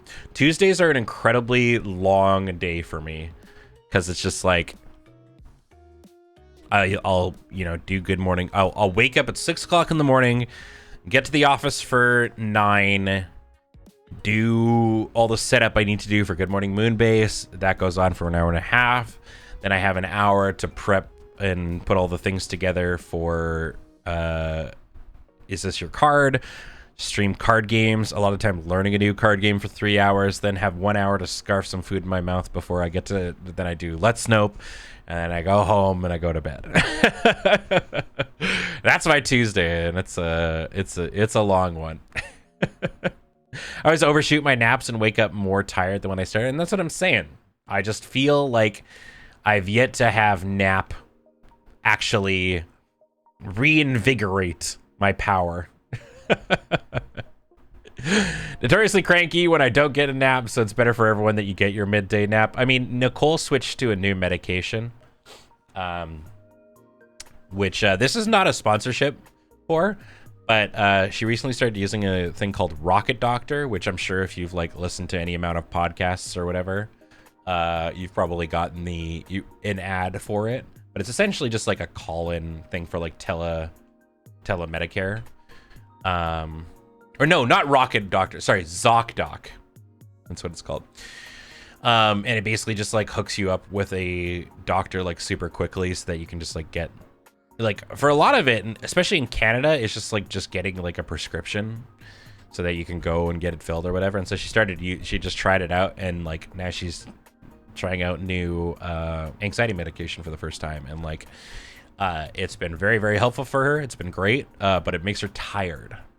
And so kind of getting into like the rhythm of that, of like now she's taking naps during the day, but then like as she's started to like level out, it's been like less and less, and she's had more energy and stuff. My big thing is I just don't want it, like she's really big into like rock climbing and hasn't had the energy to do that. So, you know, it's all about finding out the right thing for you. Yeah. It really is just a better search engine for doctors. I used to use it for finally to get a primary doc. Yeah. Take mine at night because they make you sleepy. Yeah, and I think that's what she's starting to do as well. I'm a good sleeper, honestly. I mean, for me, it's I'll either get I know this sounds silly, but it's like I will very rarely have a mid sleep. It is either my body goes, yep, we're sleeping, and goes to bed, or I just don't sleep at all. And more often than not, it is the good sleep. I've been getting pretty good at it, and I find, like, you know, obviously doing like physical activity and stuff like that 3 to 4 hours before bedtime is like really good for just like passing the fuck out. Yeah, boy sleep. That's where I'm a Viking. Yeah. Either 8 hours or 3 hours. Yeah, there is no like, there's no middle ground, unfortunately. Just use something similar for you today. It just tested positive for COVID. I'm sorry, Pi. That sucks. I've gotten it twice, and it is not fun. I've been very fortunate though, that like, I'm trying not to make this sound like, you know, I know you just said you're sick. I'm trying, this isn't like a humble brag, but I've been very fortunate that since quarantine times, I've actually gotten sick very infrequently. I cannot remember the last time I had a cold.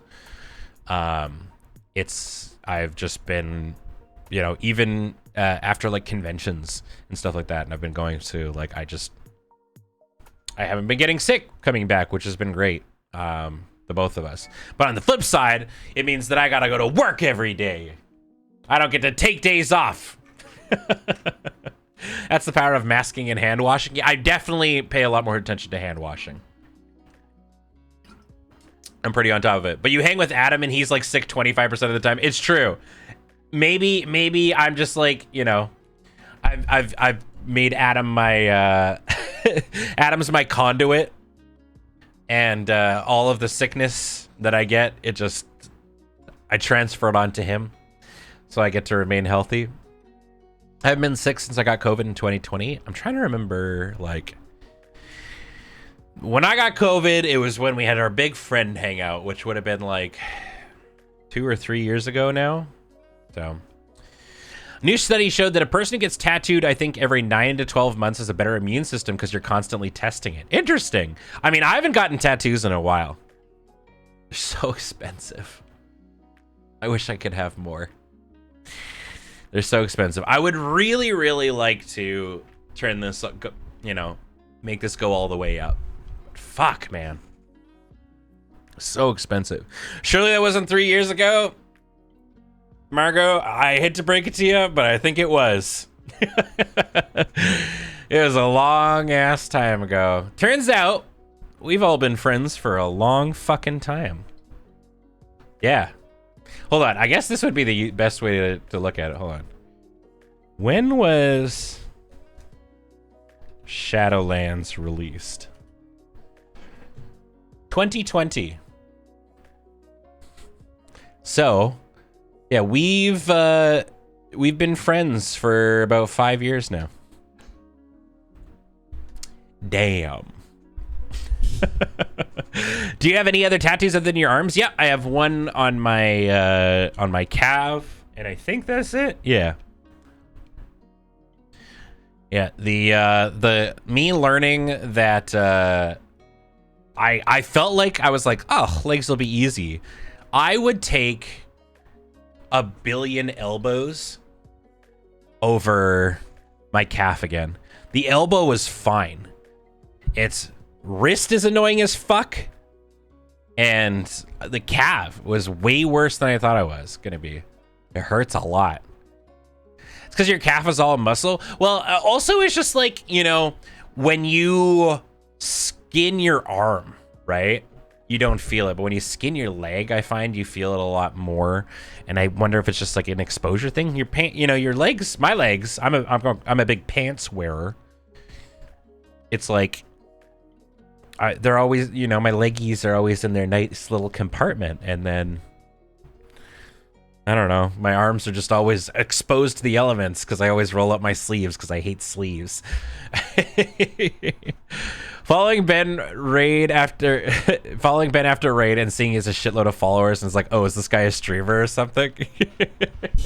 But like, I never talk about it. I only bring it up when somebody else does. I don't like to talk about work to other people unless it's a brought up thing.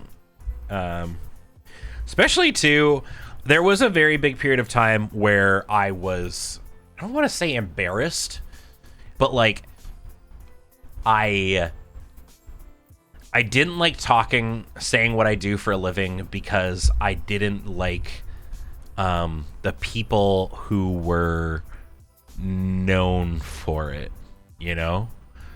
Like I hated like if I was like, oh yeah, you know, I make like YouTube and Twitch content, and people would be like, oh, like that XQC guy, and I was like, oh, please God, no. Or they'd be like, oh, like Jake Paul, and I'm like, no, or Ninja, or like anybody in that sort of sphere, right? And so I'd just be like, no. Right? And I think too, I'm also somebody who like just doesn't like doing any of that shit in public either.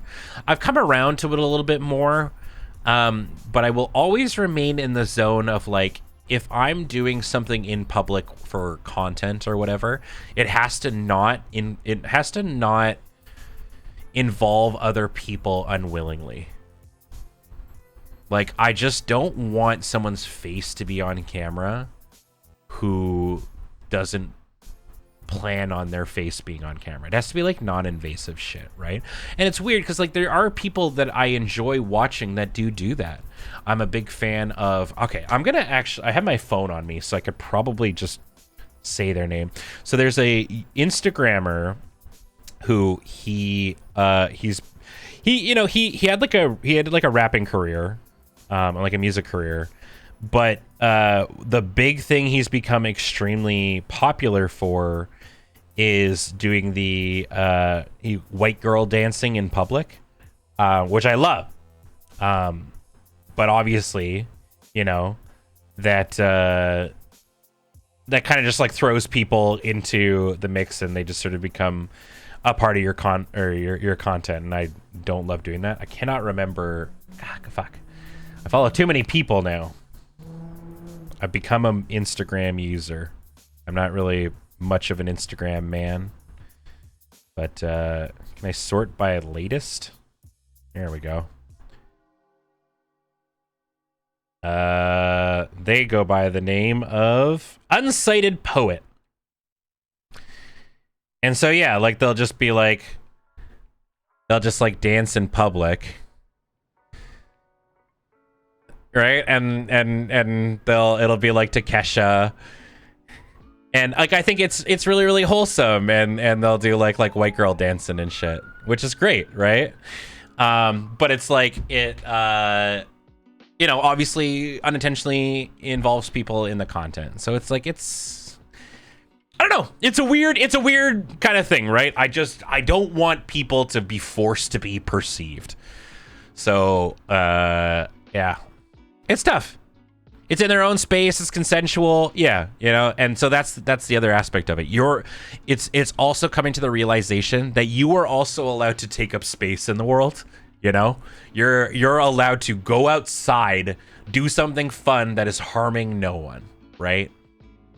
So, and you know, I've been somebody who, when I hear somebody like blasting their music outside, I think it's like extremely rude, but like, I'm not really one who's gonna need to do that. Yo, why is my raid notification not going off? Hey, holy moly.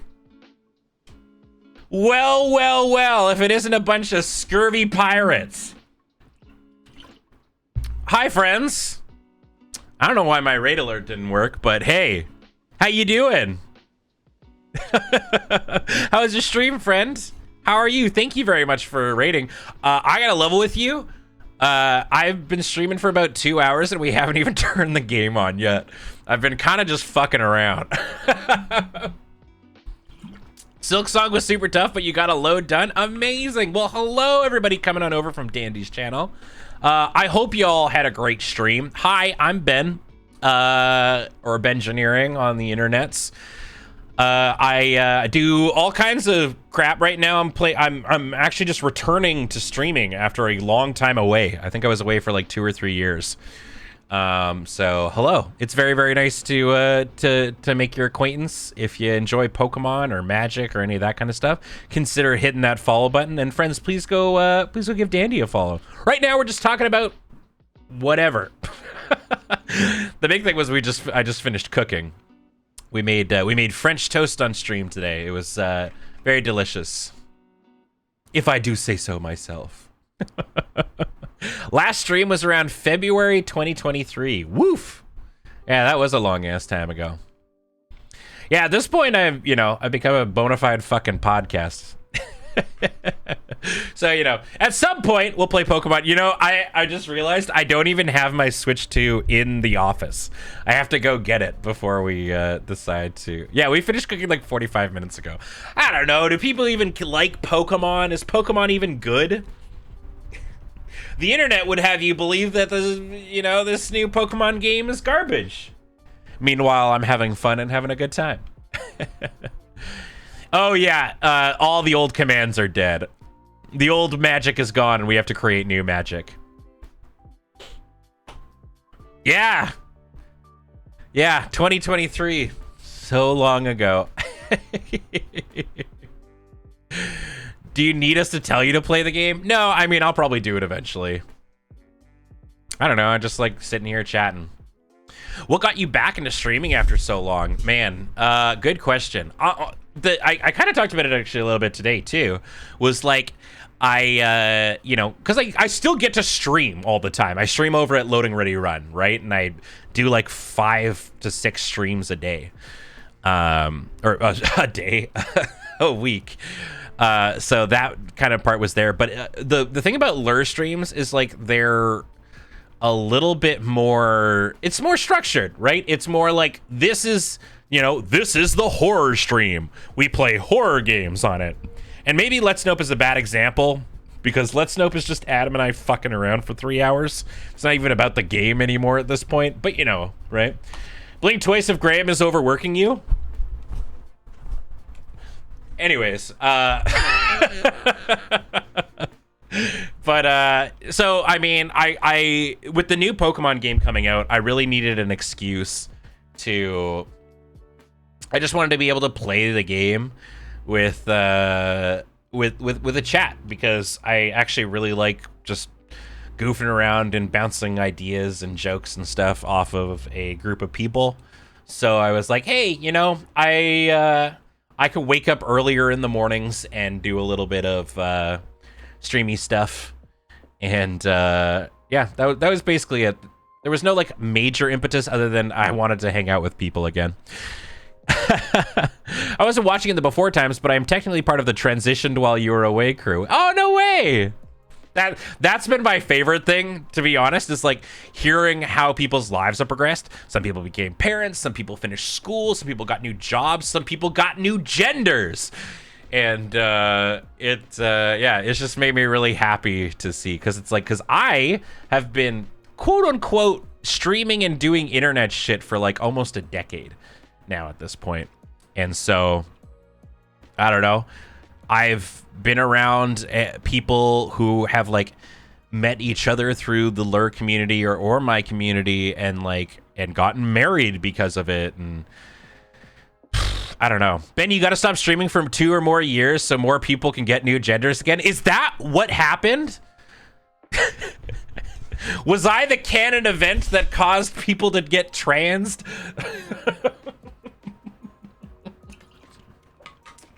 They're like, quick, while the streamer's not watching, watch the stream for 2 hours to get the gender drop. Yeah. No, it's been super, super cool. Yeah. I'm just really happy. And it makes it I don't know, considering like I don't know how to say this without sounding weird, but it's like some of my best friends are trans. But it's true.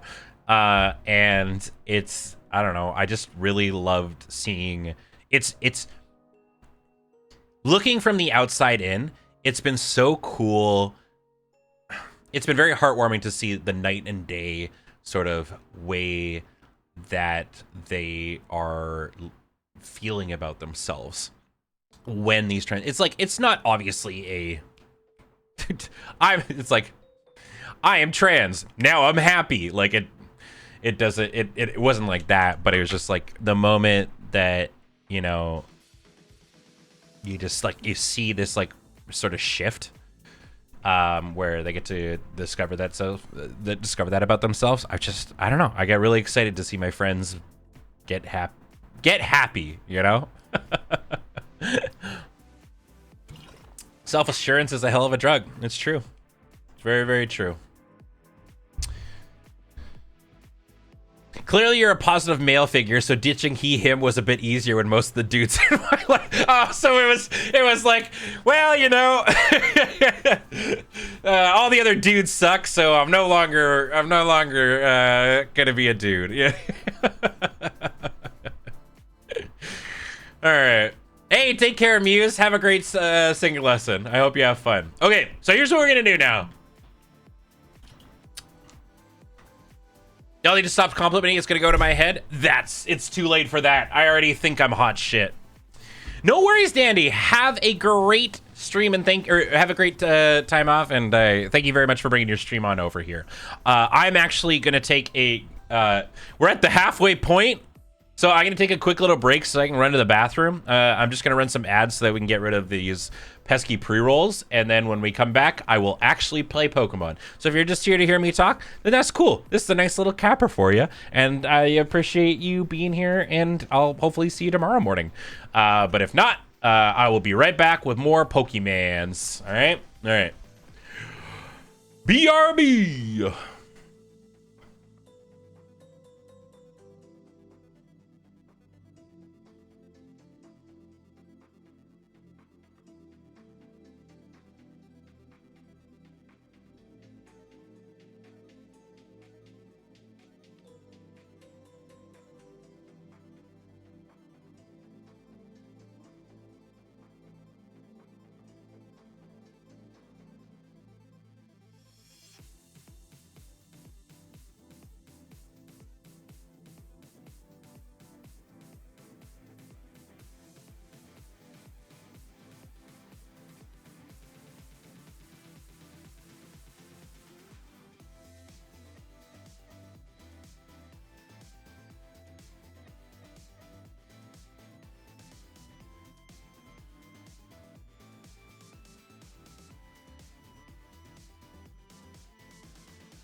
Okay. Hello, friends. I am back. I even properly set up my Switch. Huzzah! Hi, Skull Mallow. Welcome.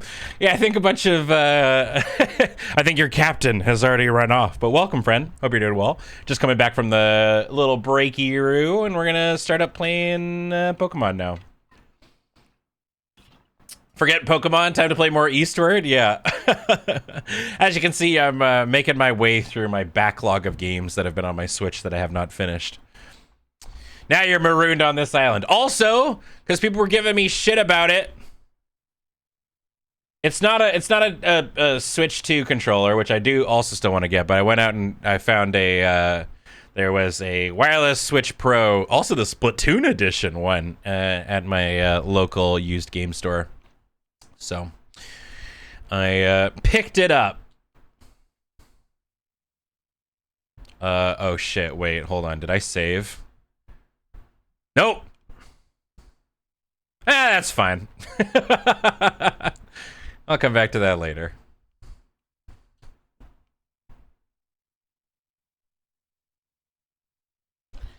It's Pokemon time. 10 hours of progress obliterated.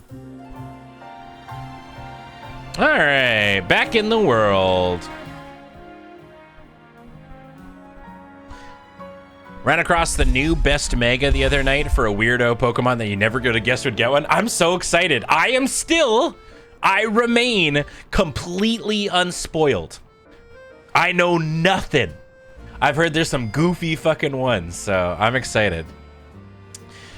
I got one extremely minor complaint about the ZA. Apparently the word truth is now a banned nickname. So my streak of having a Gardevoir named Truth and a Gallade named Justice is now broken. Why is Truth? That's so weird. Yeah, the fact they led with Drampa is pretty wild.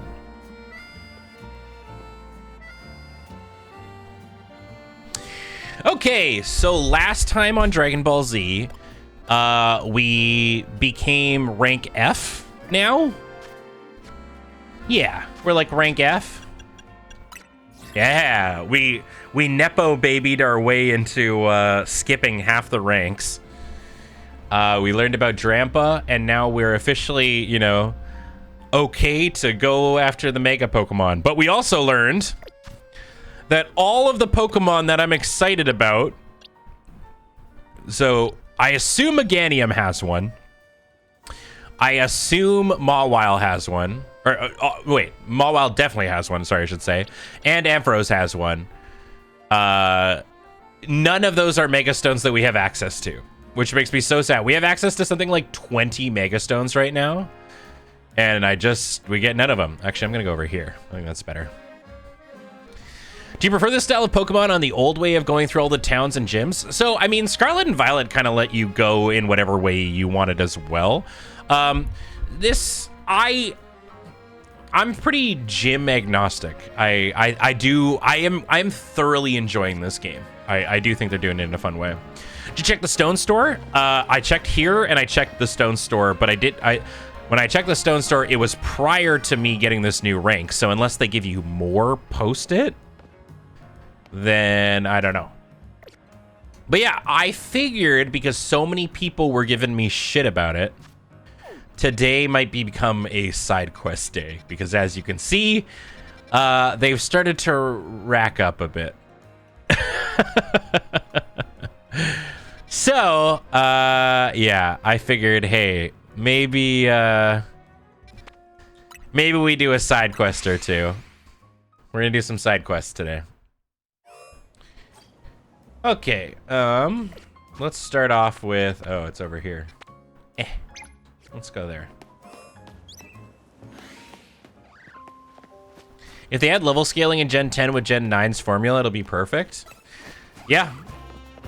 I mean, I don't know. I think we're just gonna have to deal with the fact that as adults who understand video games, Pokemon is always just gonna be easy. Look at them with all their Mareeps. I saw it. A shiny Mareep right here in Wild Zone 1. It was totally different color than usual. That has to be a shiny Pokemon, right?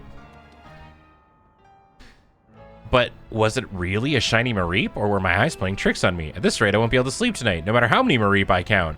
Please, you need to help me. If you see a shiny Mareep in Wild Zone... You just want me to go get a shiny Mareep?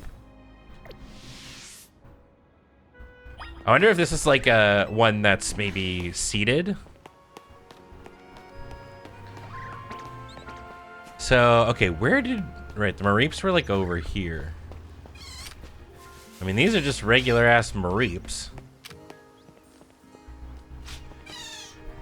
Are we just gonna try... Is forcing a shiny... I mean, I don't even know what the shiny rate is in this game. Yeah, did I just get conned into shiny hunting? Do I just keep killing Mareep until, until a shiny one shows up? I don't know what the rate here is. Dude. Sandtomb is starting to bum me out. You may need to look somewhere else in the zone. Okay. Isn't that part also... Oh, yeah. Hold on. Can Rock Tomb take down rocks? Nope. Alright, well... Didn't I give a punch move to somebody?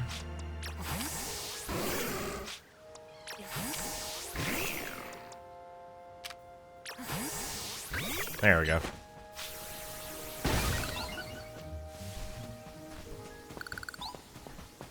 Alright. Maybe they're on the roof? That was... Do you think that's where Mareep hang out? Yeah, more so than the regular ones. Every time I see an Avalug in a game, I'm actually like kind of disappointed by the size of them. I always thought Avalug would be huge. Oh, wait, is this it? Oh! Pink Mareep! How did it even get up here? I came here in 2 shakes of Mareep's tail. So where is it? Where's the shiny Mareep? Right in front of you, bro. Mareep!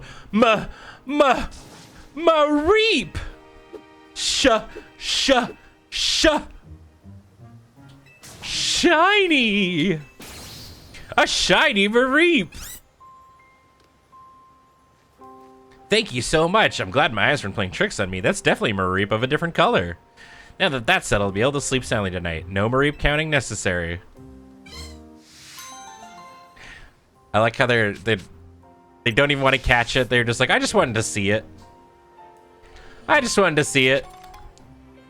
I get here? Hi, Linny. Yes, you were indeed part of a raid. Welcome. Well, let's catch this Mareep, I guess. What do we got? Not a lot of great balls. I mean, it's a low level. Maybe a nest ball? Hey, nice. All right, so that kind of seems like a guaranteed shiny kind of sitch.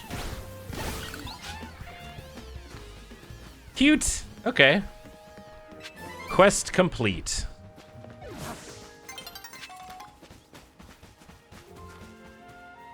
All right. Well, oh no, Rita, were you trying to do it like the old-fashioned way?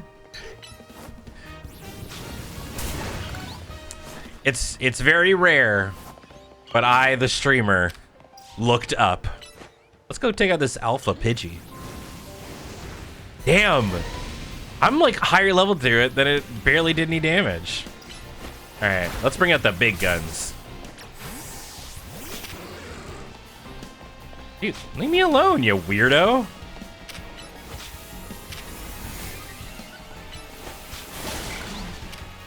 Damn, the one hit. Yeah, they have high EVs and IVs. I also think that we don't have a Pidgeotto. Oh, no, we do have a Pidgeotto. Okay, never mind. It's like we can fill that out. Nice. All right. Next side quest is literally right outside. Let's go do that one. They have 3 random max IVs and also max HP. Yeah, it also just seems though that like, because IVs and EVs wouldn't do that much damage reduction, so I think they must have like some sort of like damage shield.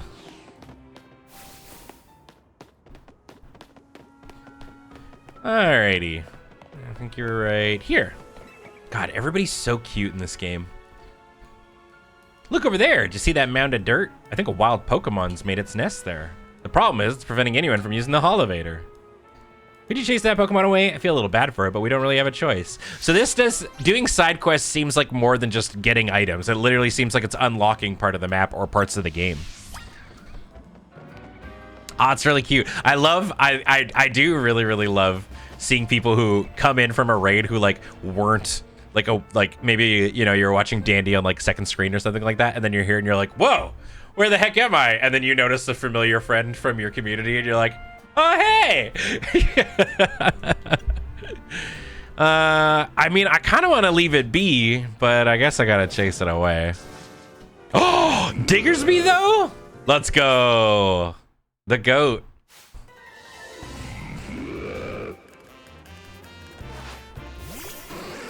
All right. Let's do... I really want this Binacle to evolve.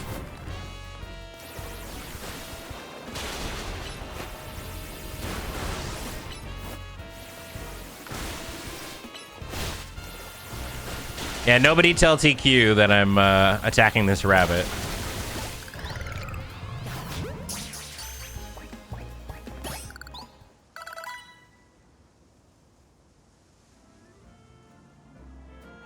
So that nest belonged to Diggersby, huh? That makes sense, actually. Diggersby probably could dig its way out from a wild zone.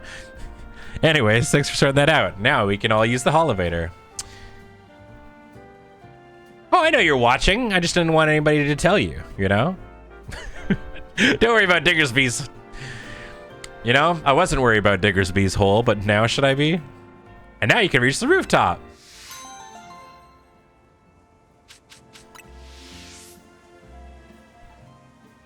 Thinking about Diggersby's hole. Oh my. Well, let's see if there's some cool secrets up here. There's Badoos. There's some sort of weird grass bridge made of leaves. There's a Fletchling. I feel like there's got to be like some sort of secret up here. Well, I can't go back that way.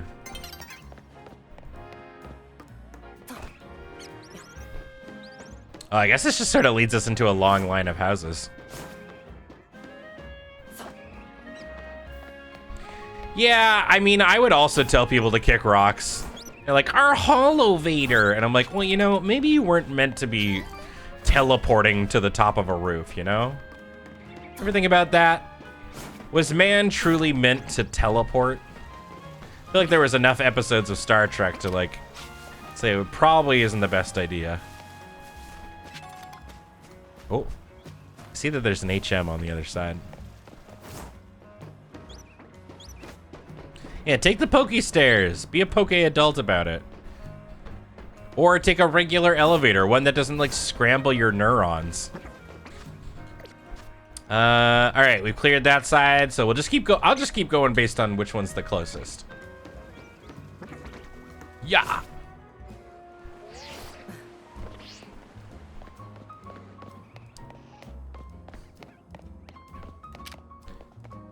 All right, it's just our monkey. Go get a monkey. Whoops. You think they'd make you as motion sick as regular elevators, or is that just me? No, I mean, oh, do elevators make you motion sick? I've never struggled with that. Maybe. I don't know. I guess I could see that being a boon for them, but who knows if the you that gets re-scrambled at the end of the Holovator is really you? How will we know? I don't get motion sick on elevators, but I do get that thing like when I'm if I'm on like a ride, like a swinging ship or, you know, like a drop of doom and it just drops you. I get a weird feeling in my groin region. I don't like the feeling of it. Look at all these cute trebushes.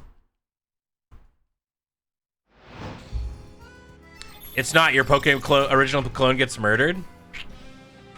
That's what I'm saying. I don't know if I trust these things.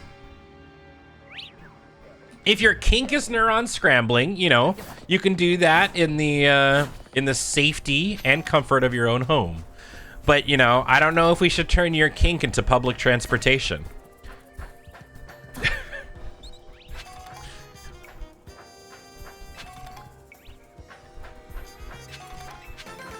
Wee.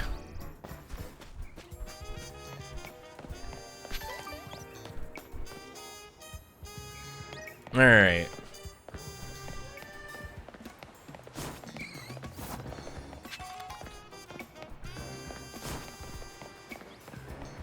I do like that this game is just like constantly going through its day and night cycle, and you don't have to go do the battle stuff at night. You can kind of just continue to explore. I do think that the day and night cycle is like a little bit quicker than I'd like, but you know. Oh wait, did I end up actually catching that Emolga? I wonder if I can get over there. Huh! Nope.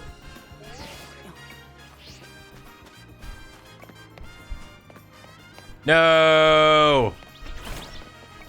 Thought I could clip through. Alas. We'll say I didn't expect to get nearly as turned around in this city as I am.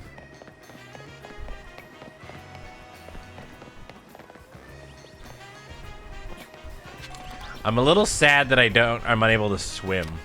Oh, what's this?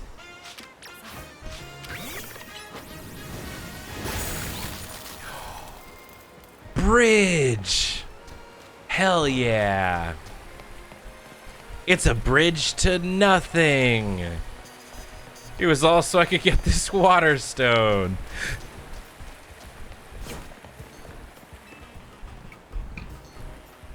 That's true, we do know there's sharks in these canals. Maybe it's best that we don't go swimming.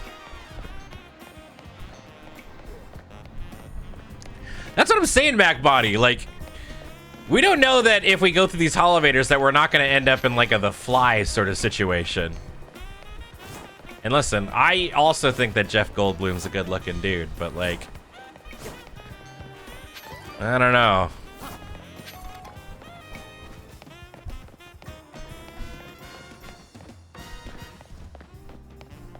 Like, it did have that water stone, but I mean, it's pretty easy to come by them. Lumios is hardly short on cafes, as I'm sure you've seen. The competition is fierce. That's why we're creating a new menu item to help us stand out. And what we've landed on is Pan Sage, Pan Seer, and Pan Po...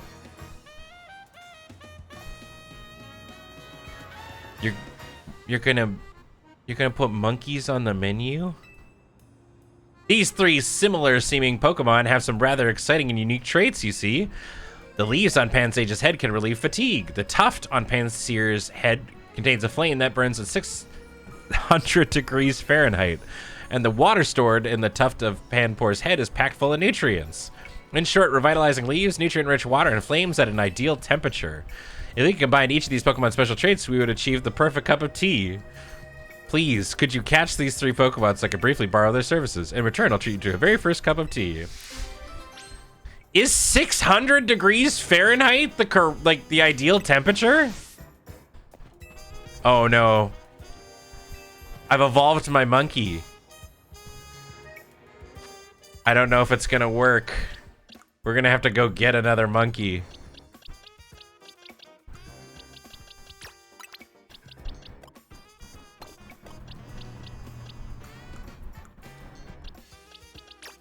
Maybe I'll be able to use the Evo.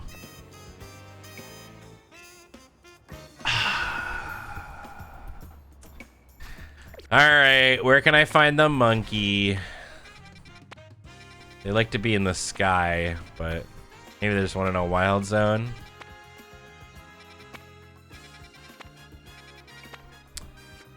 Well, we gotta go to the roofs. Maybe there's one nearby.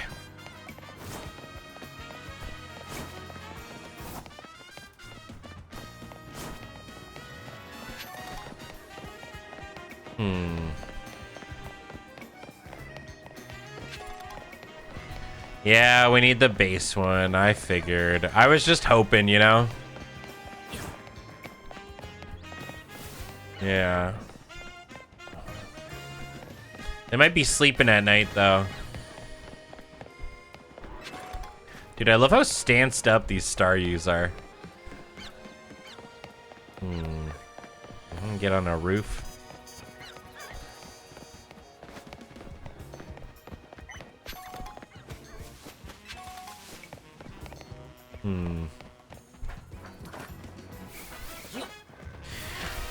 I have heard that, because I saw that Evan, Dark Pact, they've been doing a bunch of shiny hunting, and apparently it is quite a bit easier in this game, which is cool.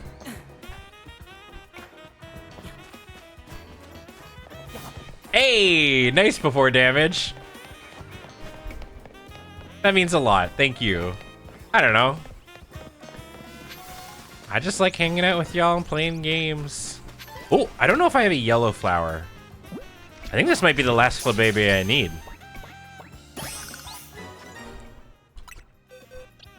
Because we got blue, that's a Floette. So we got blue, we got red. We got yellow. Oh, we already had yellow. We got blue, red, and yellow. I don't have I'm missing a white and an orange.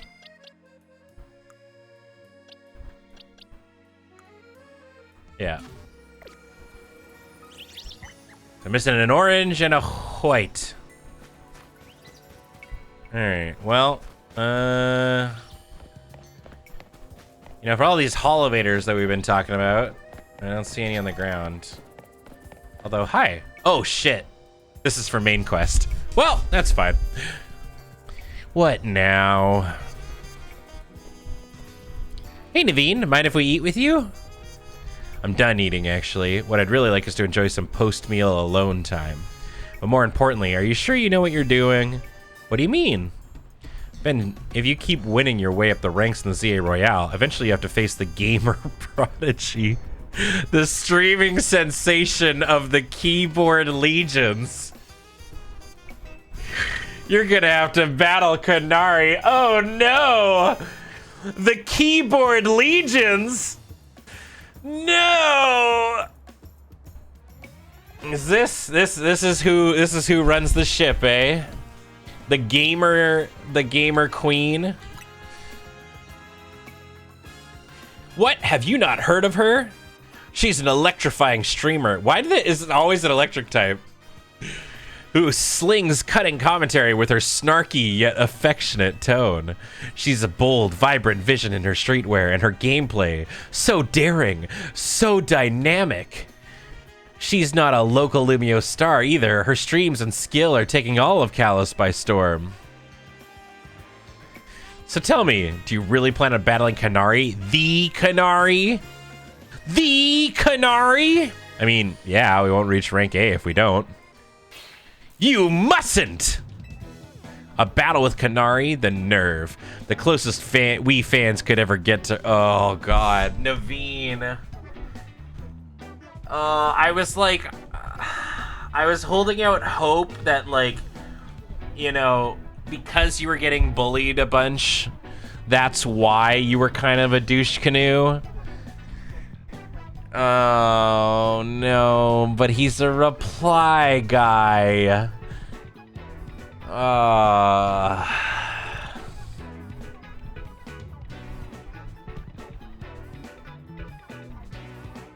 Womp. The bullying was warranted. The closest we fans could ever get to her is perhaps claiming a Kanari plush in exchange for colorful screws. It wouldn't be proper for the likes of us to even enter her orbit. Sorry about Naveen, he's a big-time Kanari fan. Though for some reason, he's not a member of Kanari's fan club, Dynamo. They're called Dynamo because Electros, Kanari's partner Pokemon, evolves from Dynamo. And the A in their name is a 4 to make it gamery, I guess. Of course I'm not a member of Dynamo. If I join now, they think I'm some common bandwagoner, not the diehard fan I am. There's more to fandom than being in the official club anyway. To me, what matters is watching all her content and learning all there is to know about her. Then I can design amazing outfits that she can... Oh! Oh, no! Naveen. That's the dream, at least. Isn't part of her appeal the fact that she just always wears her own regular clothes on stream? What do you know, anyway? Would you deny my humble dream to design an outfit for someone I so admire? Hold on a sec. Vinny's calling. Thank God, Vinny, you saved us. You've detected high concentrations of mega power, so you found some already? Wow, Vinny, you do your job quick. Understood. Team MZ will figure out how to take care of this. Okay, talk to you later. It sounds like they've pinpointed some areas where a Pokemon's likely to rogue Mega Evolve. Does this mean we have to have some kind of strategy meeting? That's right. Let's all head back to Hotel Z. God, the music in this game continues to bops. All right. Back to the monkey hunt. Is there like we have a Pokedex. So like, if I bring up the monkey, habitat, lives in high places, often seen in trees. So if I just run around looking up,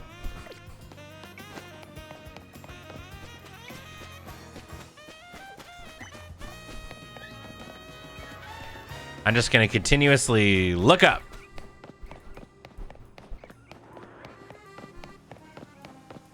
That's how they knew we'd never be able to catch them all. Yep, just gonna go looking for trees.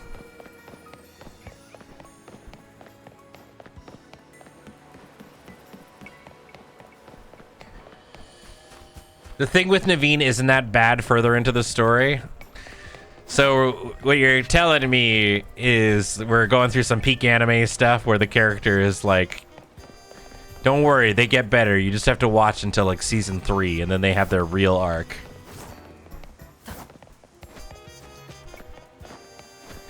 That's the thing, is like, yeah, Naveen doesn't talk about like boundaries in the way of like, no, you know, she's just a person. I enjoy her content, but like, you know, let her be.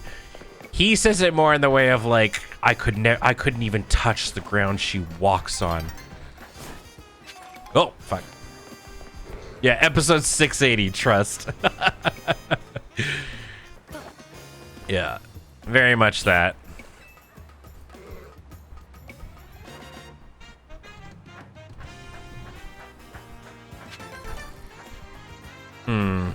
Alright, still no monkeys.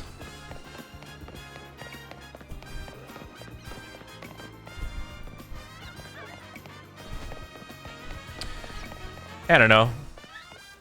Streamers are just people, man. They're just people. Oh, white. Let's go. I don't know. I hope that if you ever see me in public, you know, provided the situation is correct. If you see me in the bathroom, don't fucking talk to me. But I want to project an air of like, it's always okay to just like, you know, to briefly come up and say hi. You're more than welcome to.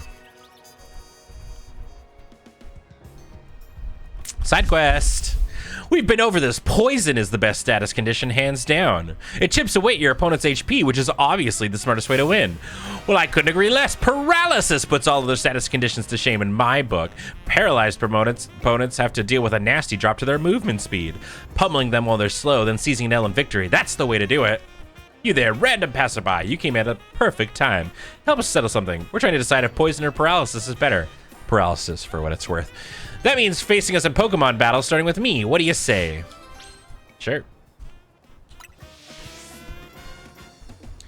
Plus, if you see me with Nicole, definitely come say it. Because every time, she thinks it's so funny.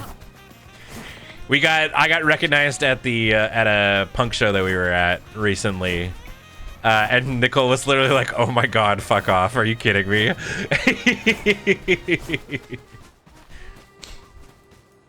What if we say to hi to just Nicole and not you? I'll know. I'll know. I will know. All right. Sure. We'll fight you to start. But will she know? Yeah. Just say, "Oh my god, are you Nicole? From what? What would you say? Nicole from what?"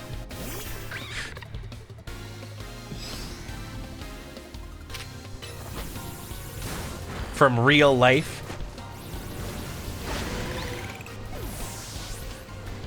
By virtue of him being somewhere else, Ben is the only lure member I've met not to give me an anxiety attack. Hell yeah.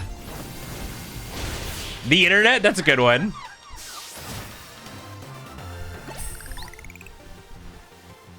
From that single lure stream, yeah. Dude. Oh, man. Oh, man. Me seeing Pi in public was so funny. That moment will live in my head rent-free forever.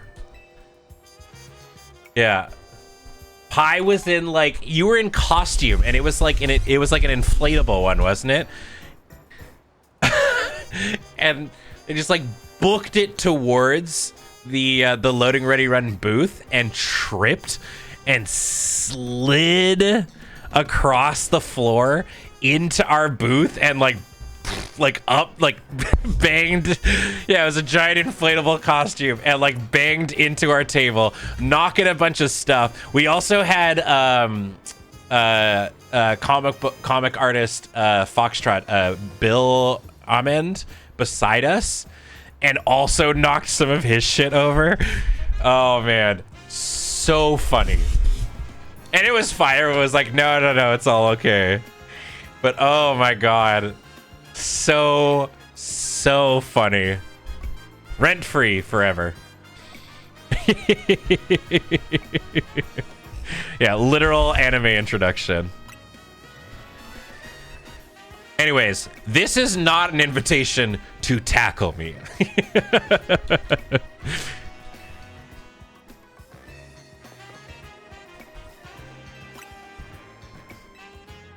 No glomping? Damn. You just sent me way back. The return of the glomp. Out of curiosity, for anybody who still goes to anime conventions, do kids still Naruto run across the quad? That was the golden era.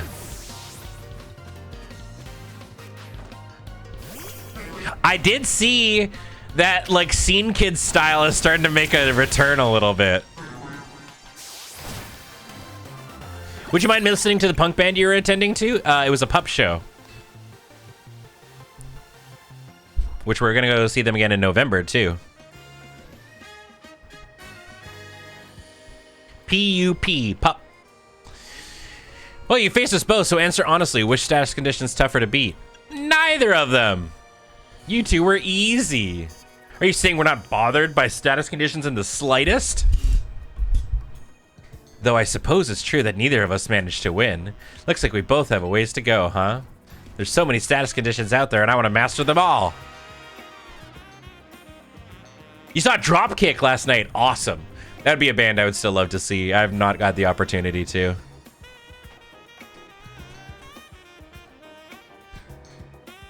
You meant to run up, do a couple steps, do a tiny rar, and then yeah, you just it wasn't a fall forward onto their face and slide. It was a fall forward onto her butt and went and like continued to go forward. You've heard Dark Days by Pup, but but not listened any deeper. Okay, so my favorite album by them is their self-titled one. Their most recent one is also very, very good. But their first two albums, I think, are like quintessential Pup. And their most recent one is also quite good.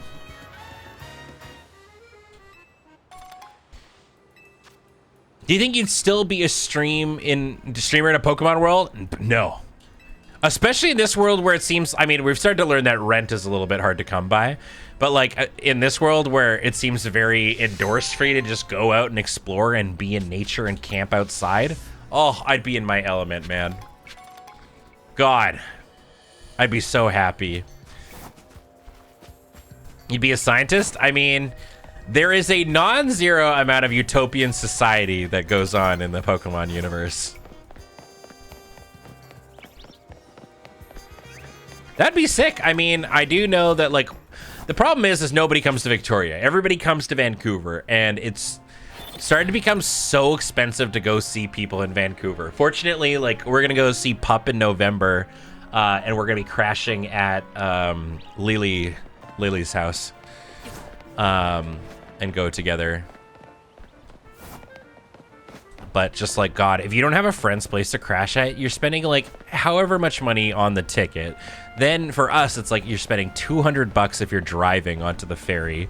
Then you're spending like $400 probably for like a hotel. And it's just, ugh. It's just brutal. It's just brutal. Yeah, Nicole would be a Nurse Joy.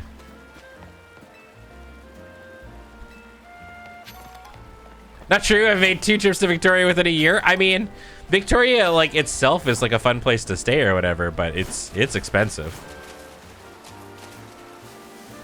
You'd be in a villain team? I mean, God, what team do I agree with the most?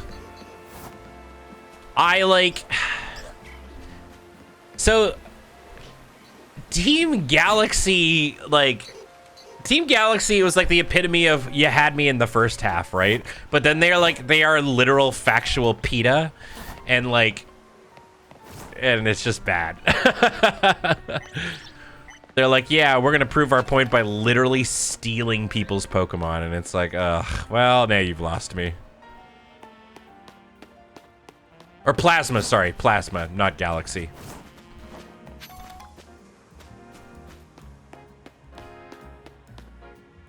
Right, Galaxy was the one that wanted to unmake reality. Alright, well, you know what? This might be one of them ones that when we see a monkey, we'll get a monkey. I don't want to roam around looking for one, so let's go do this quest. I'm gonna go to the other side of this zone.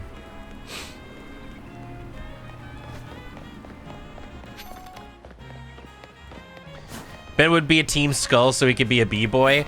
No, I love Team Skull specifically because they're super cringy. I would not be able to do it myself.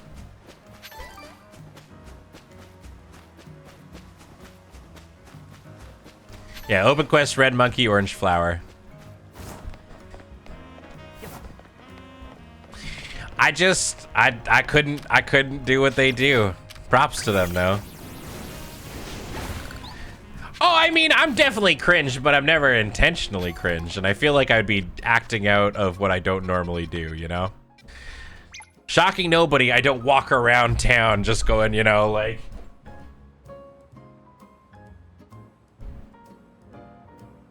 You know? I just don't live that life, but apparently I'll do it on the internet.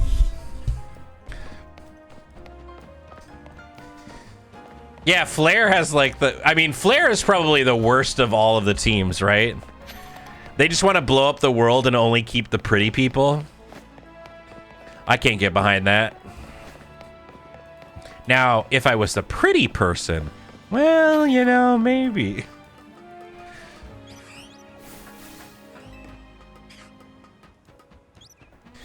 If you were in Pokemon World, you would start the first human hospital. I guess they never really showcase. Oh, I think I've already done this one anyway.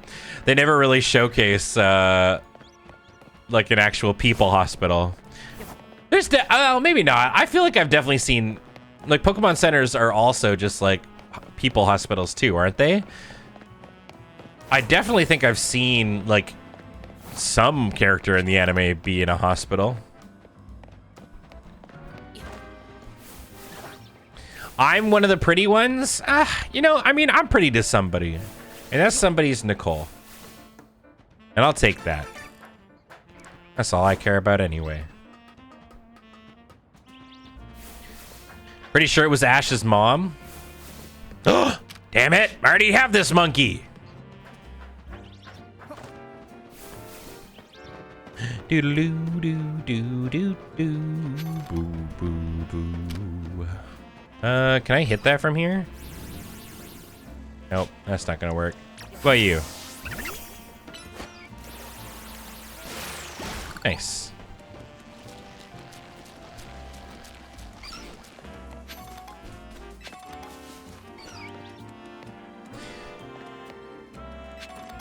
All right. There's an episode of the anime where they couldn't find a Pokemon Center and they went to a hospital that didn't treat Pokemon. And that seemed to be like a big deal, I guess, eh? Oh, is that an orange one? Hold on. Orange flower alert. Yeah. All right. Getting the ball. I think I got them all now. Now we just got to go find that lady. What was I doing again? I got sidetracked. This is definitely one of those games that I want to run around in the most. Is being turned to stone a medical condition? Well, but Ash didn't go to the hospital when he got turned into stone. The tears of the Pokemon unstoned him.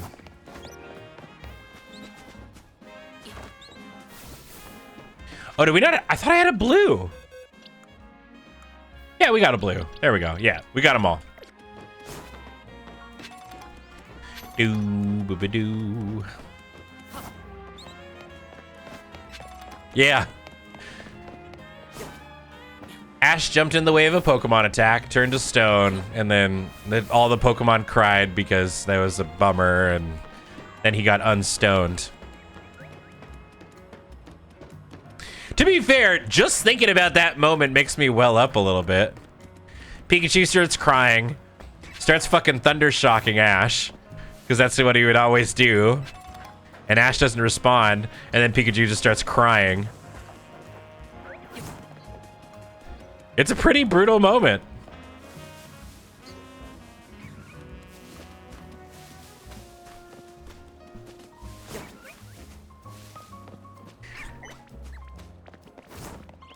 The tears were added in the dub?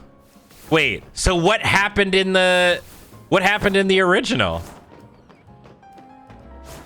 Whoa, that's a big Dedenne. We gotta catch the big Dedenne for TQ. Oh yeah, we can do it.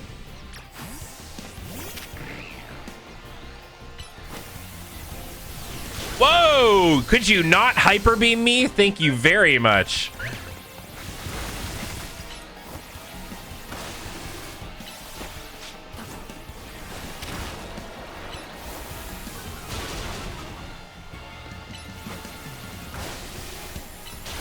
Yeah.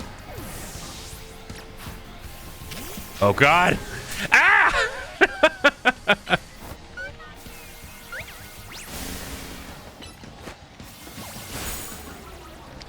Alright, let's try now.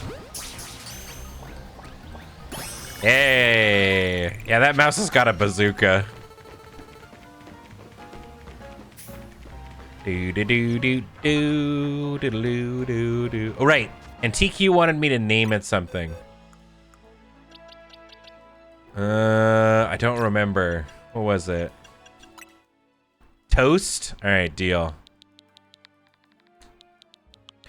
Of course, now that I need her, she's gone. Yeah, Toast. There we go. Great.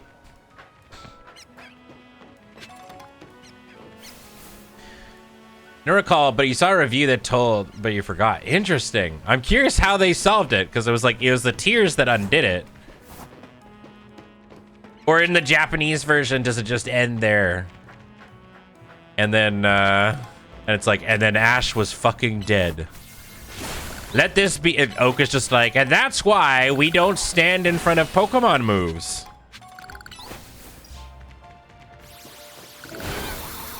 They'll mess you up. You stand in front of a Psybeam, you're gonna get Shrek'd, little man. All right, let's go actually do this quest I've been like looping around.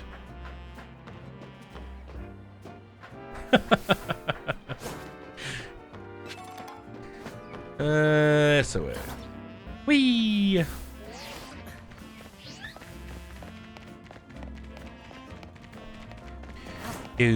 Do boo boo boo.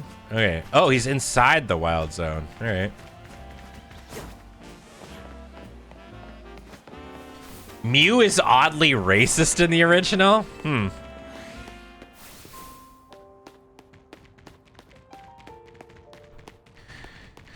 Yeah, I don't know. It feels like we're gonna get some sort of jump, but I don't know. What's up, man? Yo, Ben, right? I've seen you around at the ZA Royale. I'm such a huge fan of that event, you know? It's been a blast taking part in it. I just love testing out battle strategies against other ZA Royale trainers. Let me tell you. Kind of weird to see a kid like you holding their own in such an intense what does that mean? Maybe too many green newbies are joining in. Maybe making it easier to sail through the lower ranks. I think there's only one way to know whether you've earned your place in the Royale. Ah, we're getting accused of our Nepo baby status. All right. Whatever you say, a bear. Oh, he's going to teach us about berries. Fair enough. All right, hold on. Oh, wait, I'm fighting something apparently. Who's mad at me? Oh no, Meganium can't make it through the door.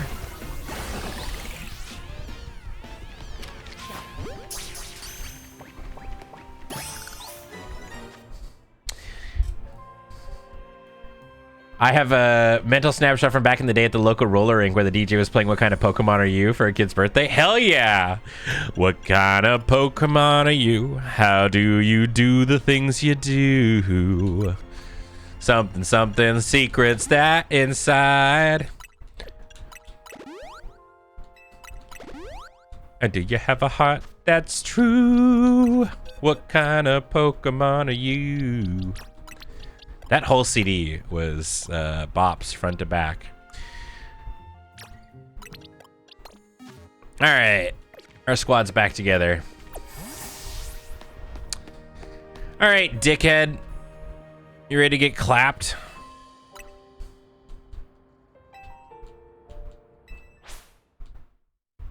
Are you still dedicated to a no Ralts run? No, I'm not really dedicated to it. I'm not I'm mid on Gardevoir. Oh shit. Oh no, I can't unsee it. It is video game Cameron. Well.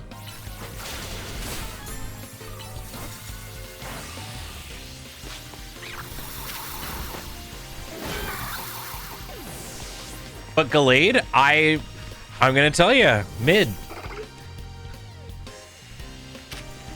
Listen, I got no issues with either of them, but I don't think Gallade and Gardevoir are like the coolest Pokemon in the world. They're just not my faves, you know? Cool tactics, by the way. Can't believe my berry-based strategy. Buddy, you didn't even get a chance to use them. You should have used the berries that lower the damage from a move. Iron Valiant's pretty tight. I'll agree there. Mecha Gardevoir Gallade. But yeah, I don't know.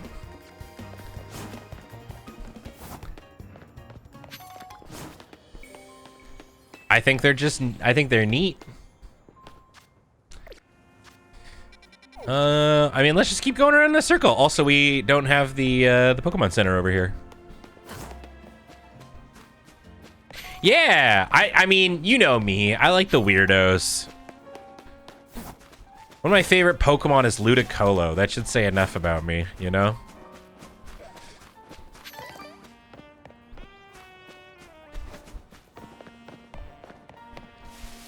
Toxicroak? Yeah, I mean, I think Toxicroak's cool. You fell in love with Iron Valiant immediately, and years after, go non-binary Pokemon foreshadowed your life. It's always, I mean, it's always interesting seeing what's somebody's canon event, you know? Hi, Ivy. I am still enjoying this game. I think it's great. I'm not that far into it. Yeah. Everybody's got a Pokemon they think is great. I think Glalie horrifying, but I think there's a lot of people that think that Glalie is really cool. Glalie gives me nightmares, and if that thing was standing over my, or floating, I guess, over my bed, I'd put it in a Pokeball and leave it out in the wilderness. That thing is terrifying.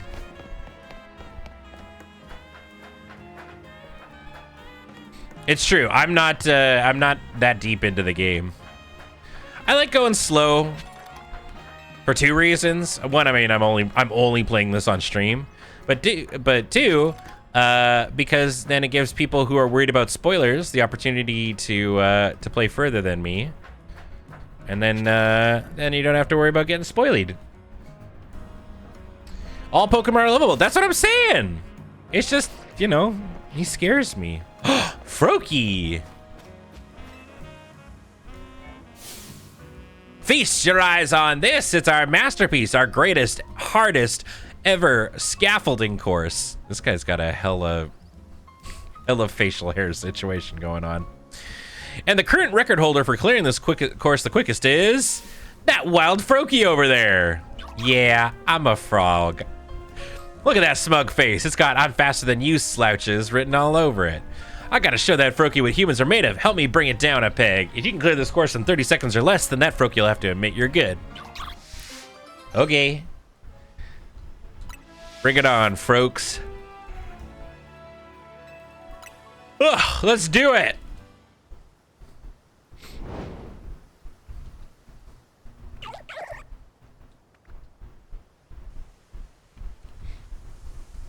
Ready, steady, go-y!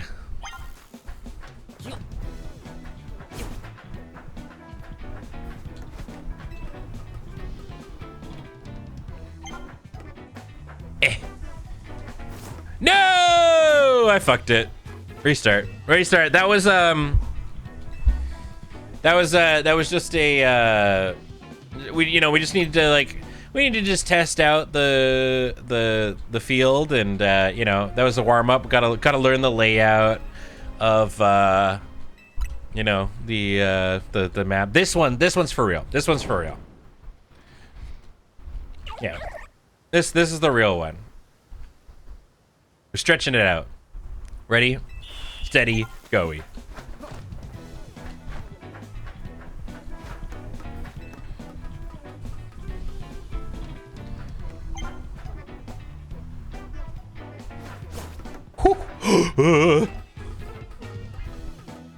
I probably didn't have to give up. Dude, that was easy clap. You did it! And I just punt the frog off the roof. Froak! Bye! No, let me catch you. You did it! You showed that Froakie just how capable humans are. Or did you? We're not done yet, I'm afraid. The gauntlet is still long before you. Froakie's probably over at the next stage of our greatest, hardest scaffolding course already.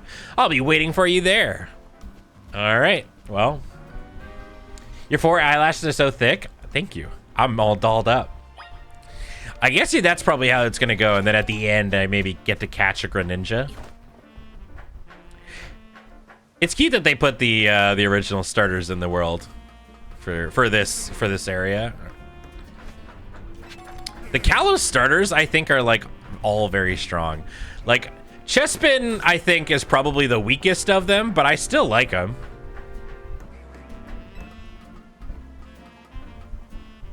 Why is that guy's shirt like an early 2000s car wrap? It's because he's a fan of the streamer of this area. Fuck.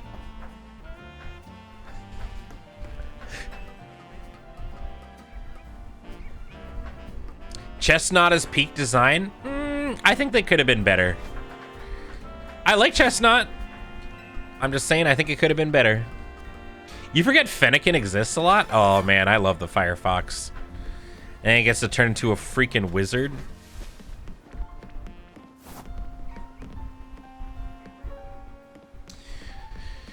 Alrighty. Well, we did that. Ooh, and a rare candy. Next one is right here. Sun's getting real low, big guy.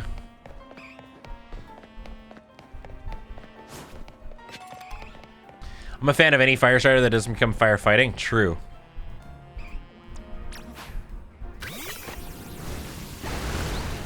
Quilladin is cute, but I do know how they do him in the anime, and they basically make him like the Brock version of for Pokemon. Like he's the weird sort of I have a crush on everything and want to fall in love with all the other Pokemon, and I'm just like, ugh. Whoa, I like this little garden. Hold on, I want to go explore this garden first.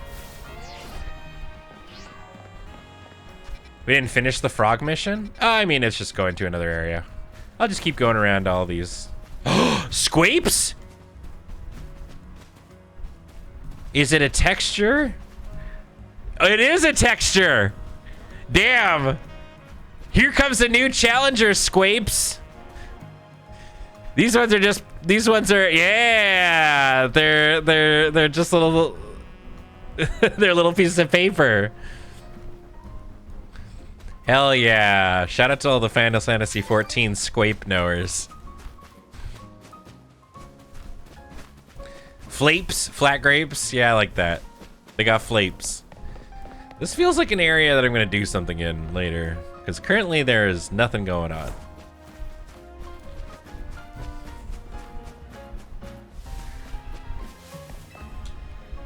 Taxi, oh yeah. I forgot about the taxis. Oh, thank you.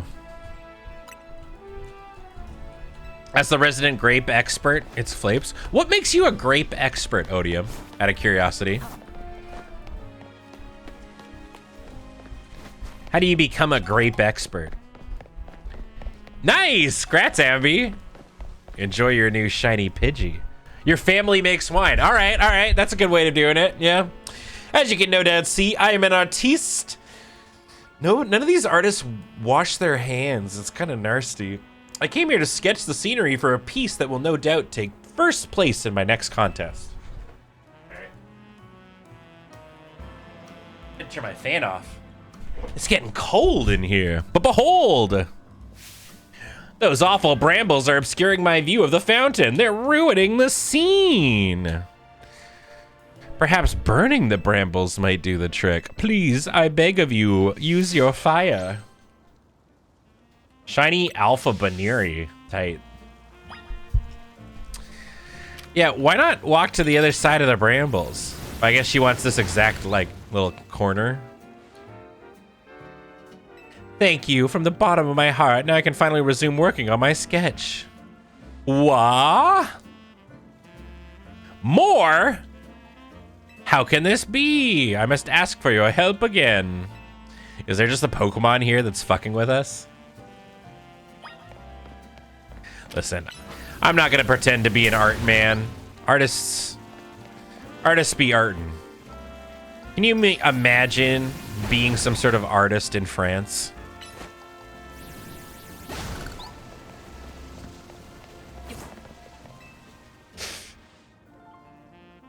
Thank you from the bottom of my heart. Again, I'm sure that I can finally resume working on my sketch. What? There's even more? No, I said it specifically to see if she was still in chat. My friend Margot, she is in fact an artist who lives in France.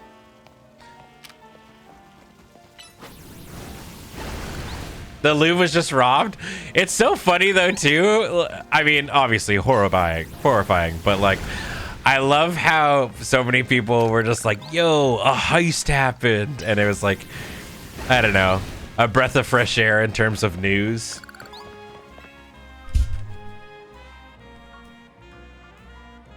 My heart is practically overflowing with thanks.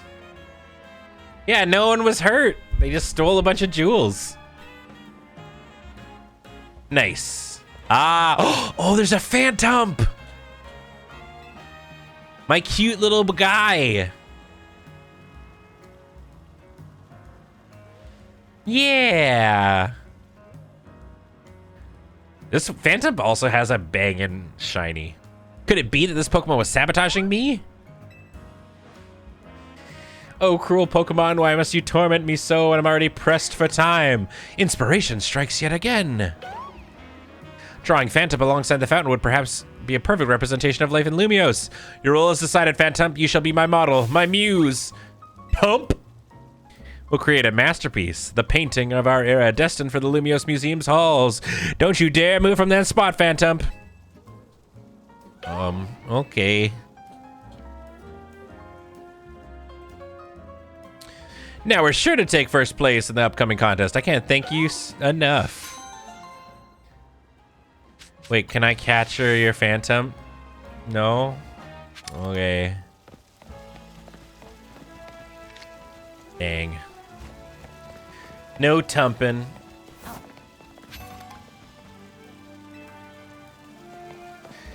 Yeah, I'm a big fan of ooh, can I capture? Oh, there's a Garbodor back there. Level 37, eh? Hiya!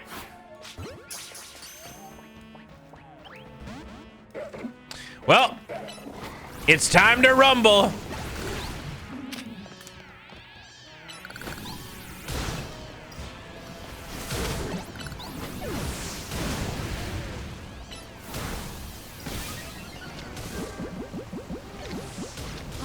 Oh.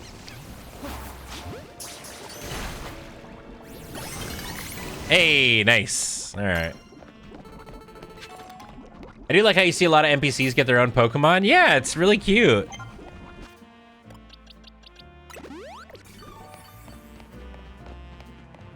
Let me see, Iris. I like looking at your paintings.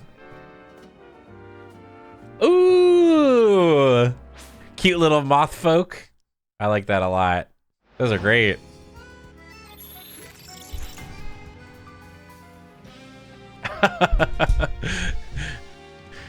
Poor sweet art major. All right.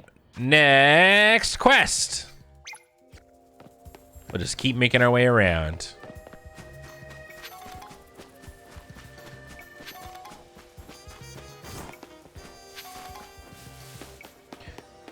Do do do do do do do boo. Holy shit, it's already like 11:30. Time flies.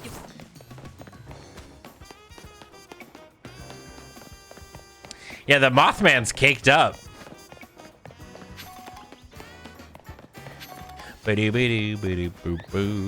Ooh, have I been in this clothing area? You know, we've had the same fit for a while. It might be time to upgrade, you know? Ooh, hello. Can you give me some money for shopping? Nice. Yeah, actually, I haven't done a sell in a while. Hold on. Where's the closest Pokemon Center? Oh, literally right down the street. Okay, great.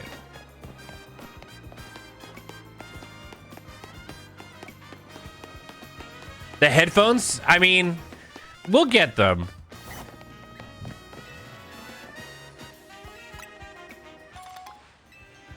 All right. We'll sell all of our stuff, and then you don't think you check the shops? Oh, this was the Heracross Mall. Okay. Well, let's see what we can get. We got a little bit more money now.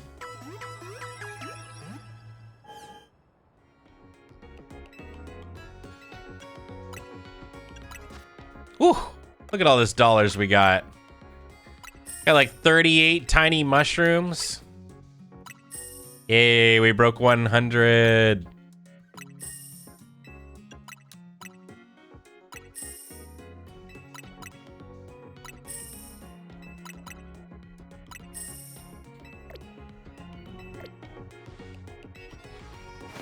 All right.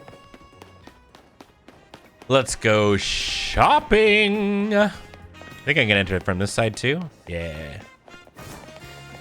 All right, let's take a peekaroo. Yeah, I mean, back when we came here for the Heracross, we didn't have a lot of money, so. Ooh, cardigan, pretty cute. My brand. Oh no.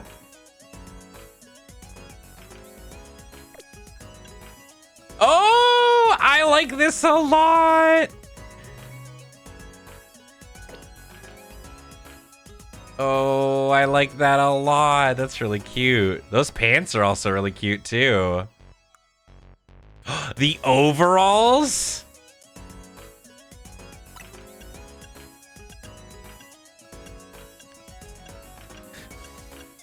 Ooh, I like this color scheme. Dude, it is unreal how good all these clothes look. This truly is the end game. Oh, it looks like they do have like some crossover. Or this one is slightly different. Ooh, this is a really cute turtleneck.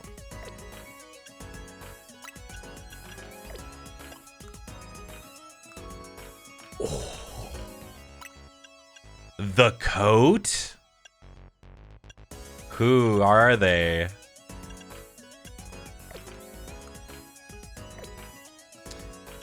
If you buy a clothing item with separate parts in multiple colors, you can mix and match them. Oh. Wait. Buy a clothing item with separate parts in multiple colors.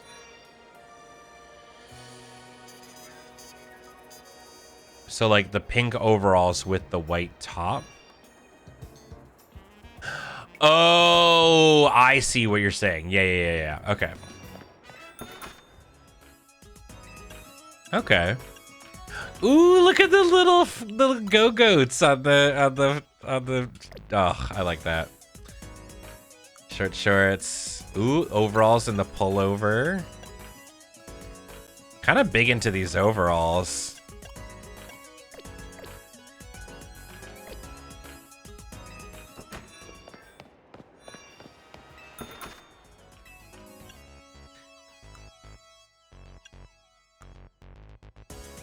Nope, don't like anything here. That's really cool. I like that. New haircuts available here too. It's kind of like an all-in-one stop shop.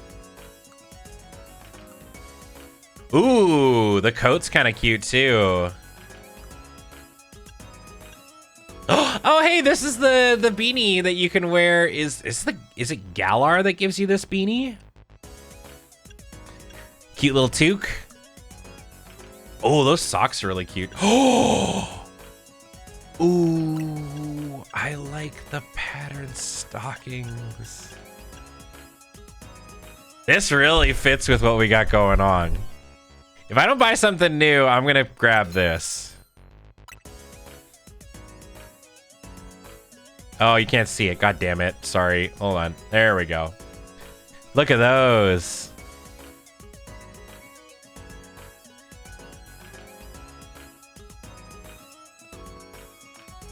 Yeah, I like those. I like those a lot.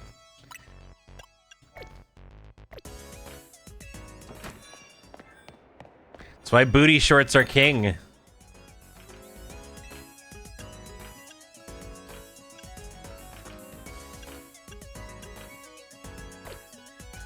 Nope.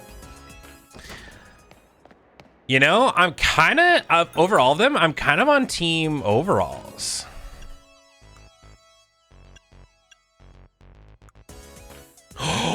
Oh, no. Oh, that's also really cute.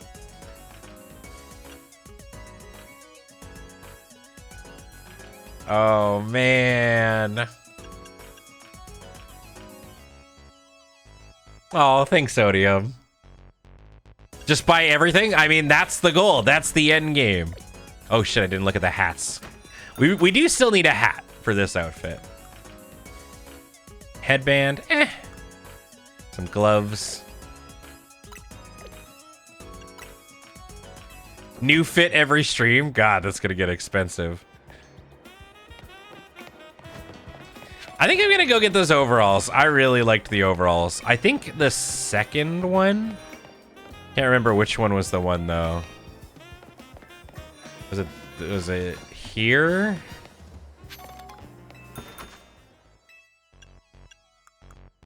Yeah. No, but I didn't like these colors.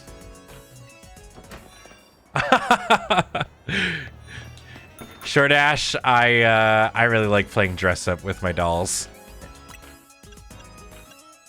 Ooh, this has got the Marnie look to it.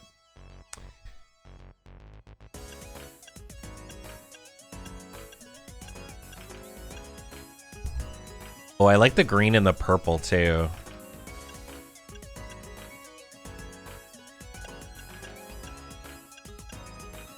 Please don't turn us into Team Yell.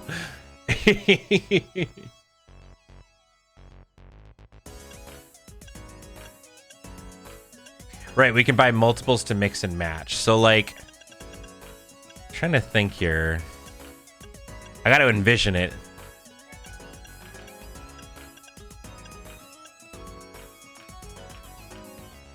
What if we buy the black and pink, but don't necessarily go for the pink, we go for...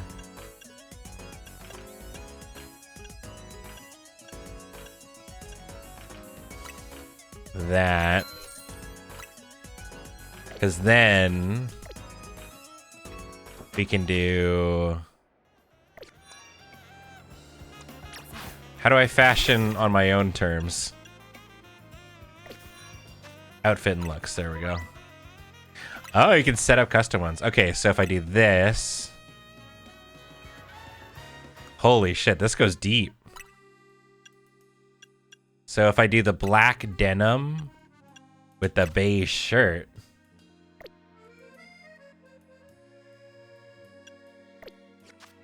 Oh, shit.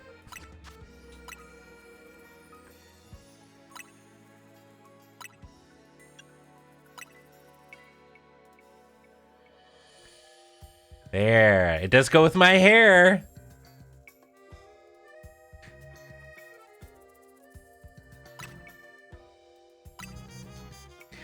Do I like this more than what we had before? It's really cute, but it's a little bit more plain. This is like my loafing around kind of outfit. I think I liked what I had going on before more.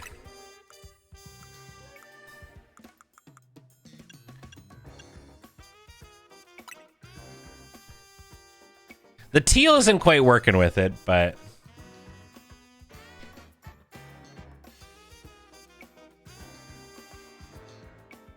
The screen also lets you change... Oh, yeah.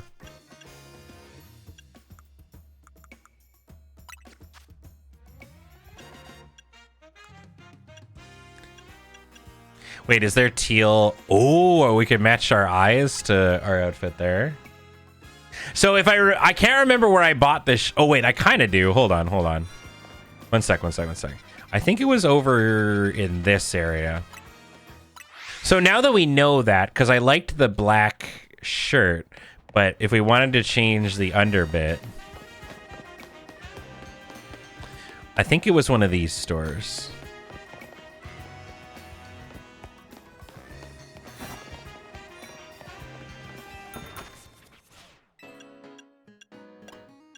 No. Yeah, this is definitely, yeah, like, we're going to visit the country in the yeah, there, okay, so I could get this, right? And then you can go this.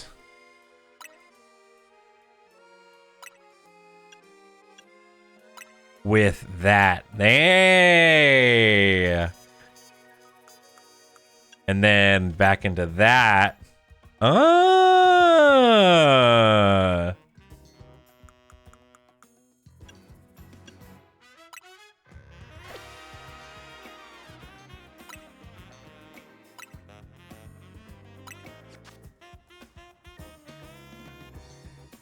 And then, yeah, I mean, we could also go...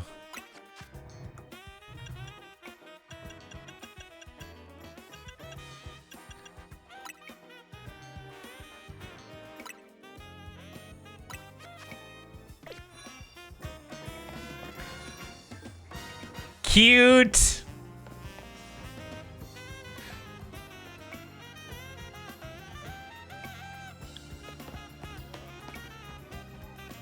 So I guess we could also like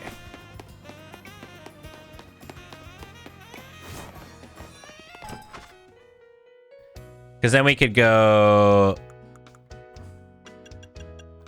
I like that as the black and then this How did I do it?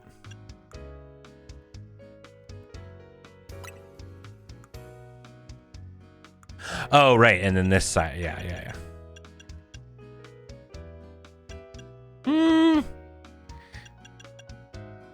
I actually don't know if I like the reds in this game.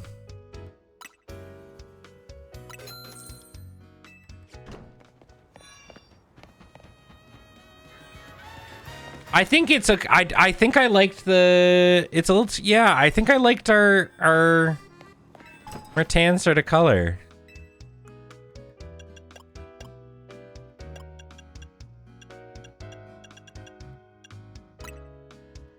It might also just be time to do a full rework here. I recommend doing the Flabebe quest before new hair. Oh, which one was that? It was like in this area. Hold on, mission list. Oh, will this give us maybe some new outfits?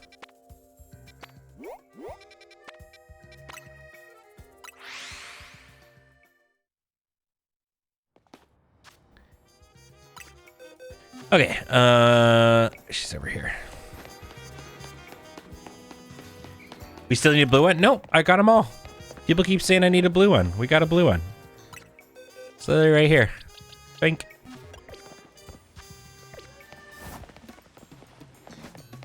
We got them.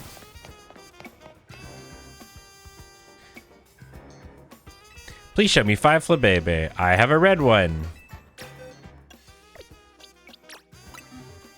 Oh, I'm gonna have to do one for each one. That's a red flower Flabebe. Thank you. Red brings passion to mind, doesn't it? Perfect for a new hair color. The red hair. Oh, nice. Okay.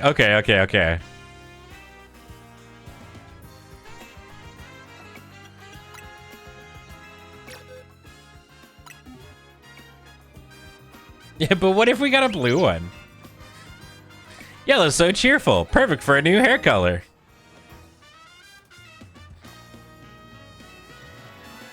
Let's do the orange next. Oh, it just goes straight to it.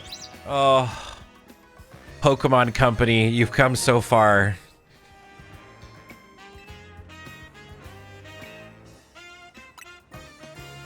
Still annoying that I have to do this one by one, but yeah, we get those distinct dopamine hits. Absolutely. Doodle-doodle-doo.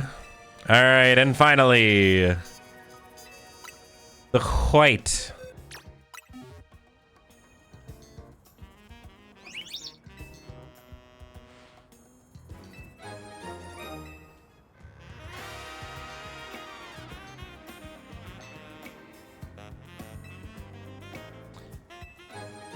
Aqua, purple, and passion. Hey, we got so many new hair colors. Whoa. Okay. I have a new idea, and this is going to be the end of this is going to be the last bit we're going to do for this stream. I'm going to design a hairstyle, and then we're going to make a costume to match, or an outfit to match it from scratch.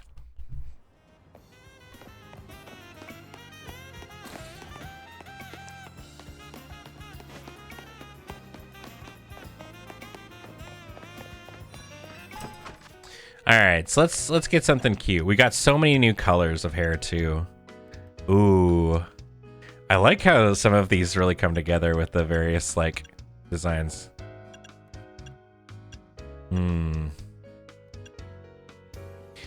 So with all of these, you're able to. Oh, you can't change the one on this. Oh, I kind of like that.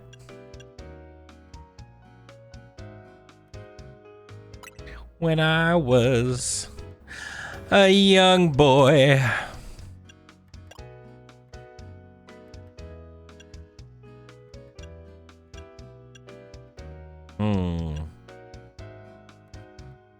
I assume this isn't one. Yeah, I will say the hairstyles are a little lacking in this one.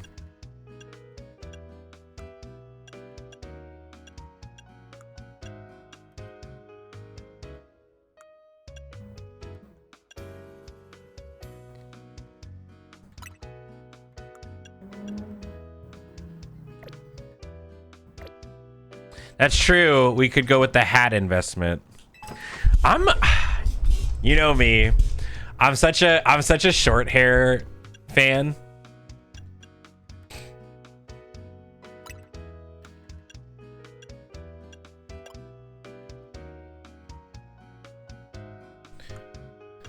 Maybe I just stick with the pixie cut. Maybe I'm fooling myself, you know? Yeah, there might be a side quest or something that unlocks more.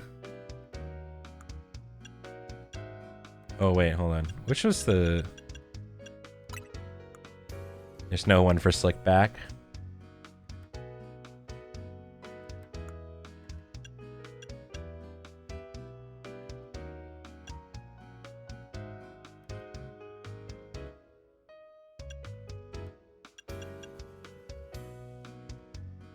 Let me take a look at what we can find with this.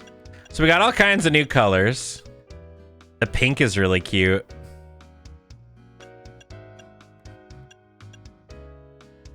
Ooh, the blue.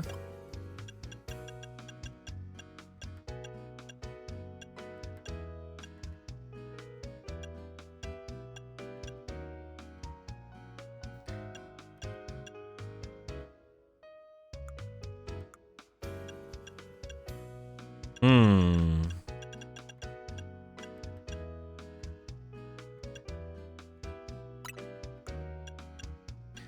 Ooh, the pink and or the purple and gold is kind of fun.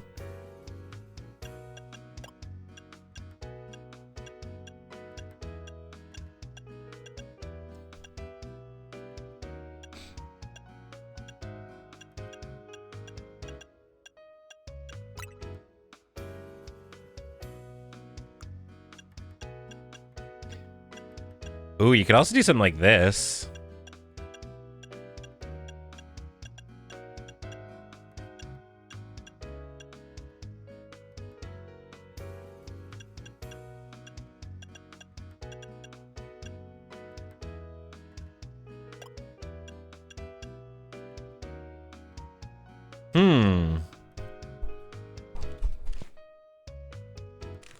Went to the bathroom, got a drink and snacks, and Ben is still doing hair. Yeah, girl.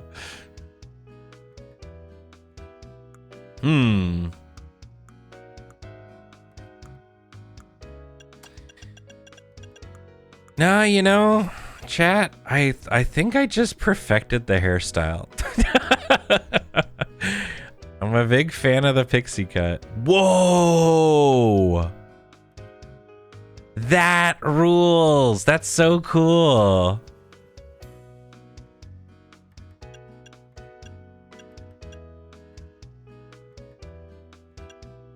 Ooh, that's kind of fun.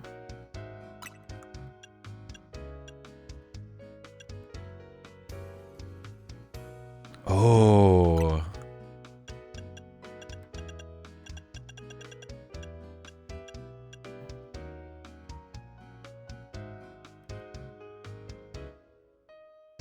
That's kind of neat.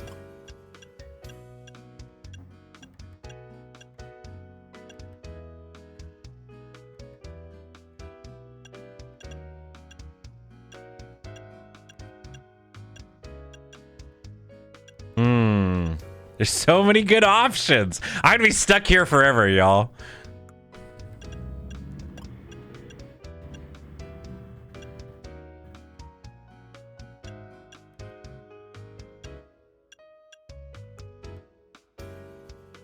This with a hairband would go insane.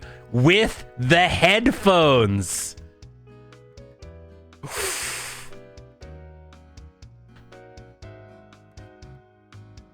Oh, you've got kind of the Zoroark hair color, Jan Lance. I like that a lot.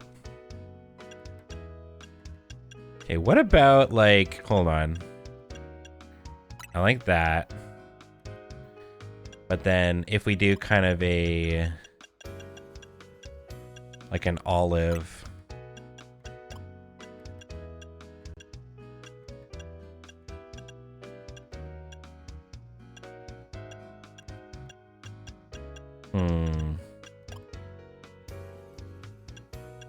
I don't know. I keep coming back to the yellows.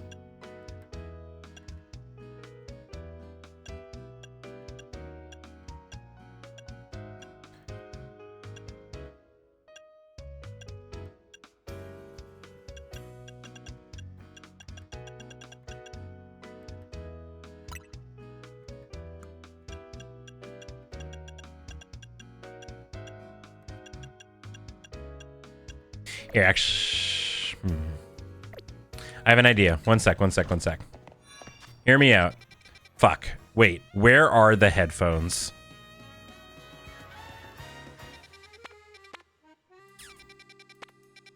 Because we did say that that was a thing that we wanted to aim for. I think it's in here. On your head. In the circle one to the north. This one?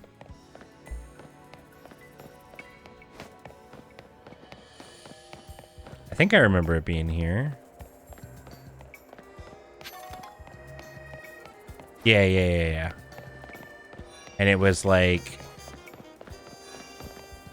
Oh, there's so many. There's so many good outfits. Oh my god, look at these pants! Oh... They're so cute.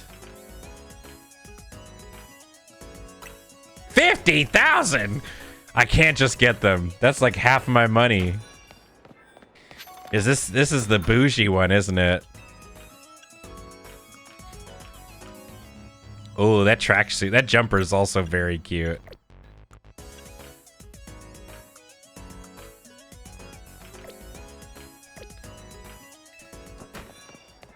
Might actually have to play off stream and just do some night fighting.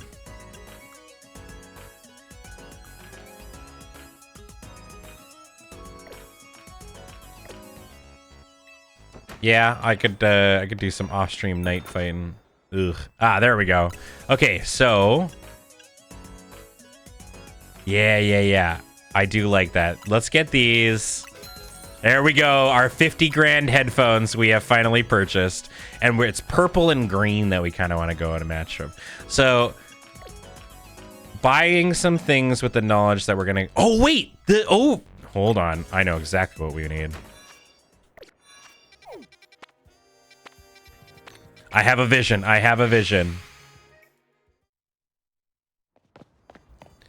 I mean, the Pokemon Company did have a couple of clothing things, but, like, they're just way too fucking expensive.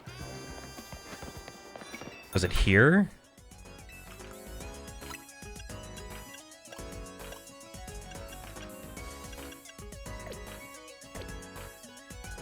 Does this... Hold on. Is this also still part of the overalls and pullover set? Is it all called the same thing? It is. Okay, it is. So I want... I think these ones, maybe? Let me buy these.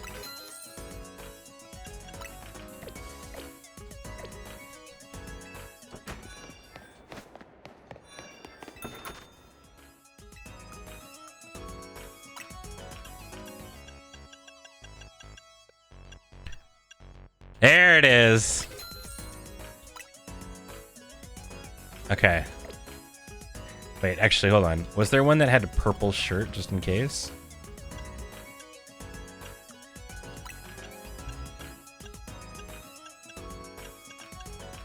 No.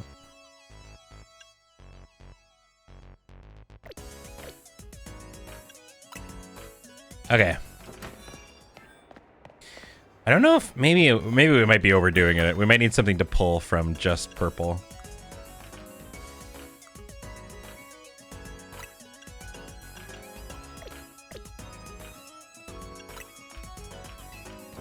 Fashion rules, you see the ugly sweater, it'll be like 4K. Yep.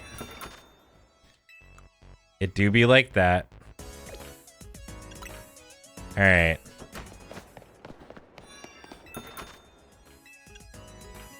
Ugh.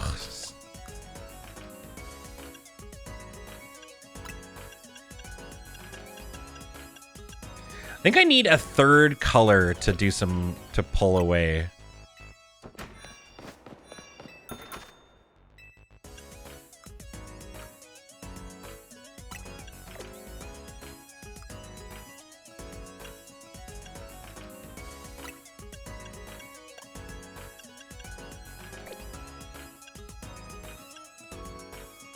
Ooh, I like these shoes though. Maybe something like that. Okay, anyways. 82k Pokebucks, wow. Okay, so if I do something like that, I think I need better socks, but I did want to see like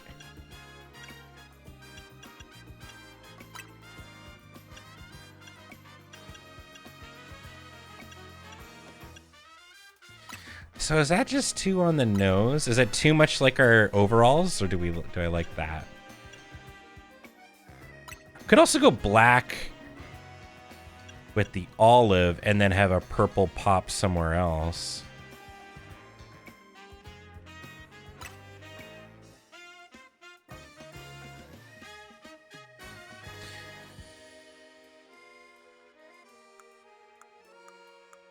We also have not, I haven't seen eyewear anywhere.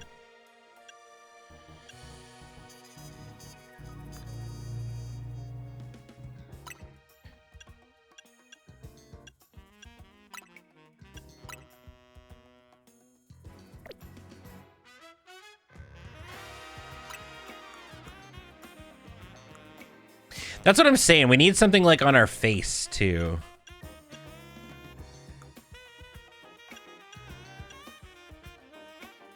Wait, hold on. Doesn't...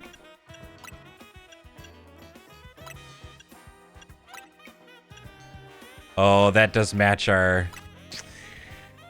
God, did I just have it in one, chat? Was I just a visionary from the get-go?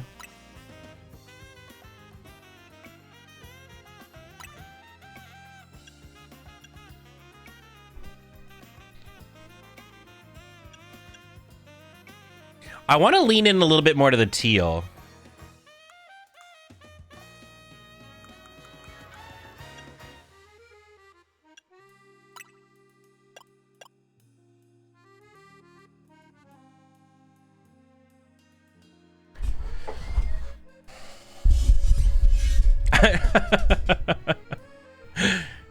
Yeah, I don't know. Does anyone know where the... Ooh, I mean, these shoes kind of take away from it. Okay, well, either way, hold on. Let's bring this back.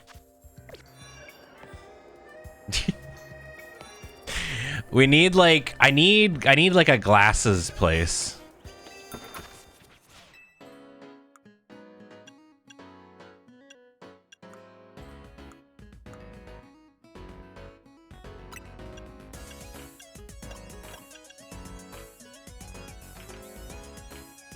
Glasses shop is north. All right.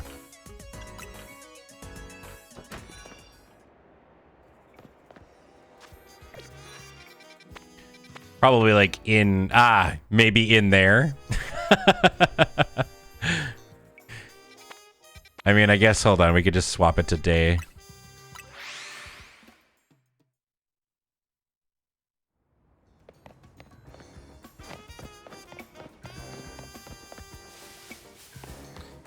There's no benches in this area.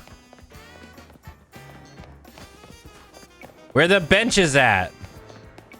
All right, there.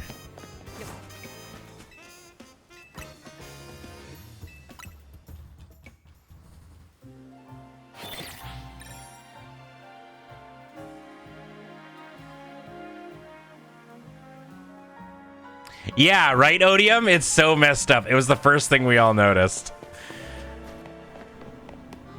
Yeah, the city has bench designed to push away homeless people. It's, yep. Do you want a small hint about finding specific Pokemon you might be interested in? Is it the monkey? Sure. All right, well, whole new zone. Wait, does that shirt say metal? Ah, cute. Oh no, I might end up. Hold on. Whoops. Oh, there's a Goomy? No, that's okay. I'll find it. But thank you. Thank you for asking first. I do love my Goomster. Oh no.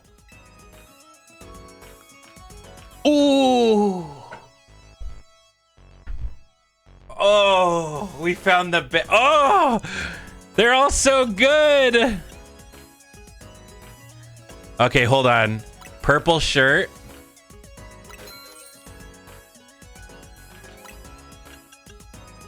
Green pants.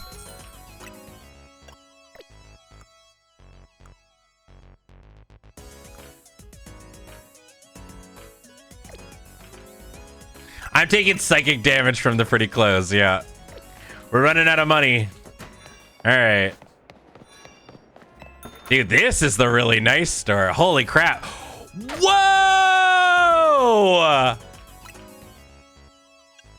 Oh, man, we should have came here.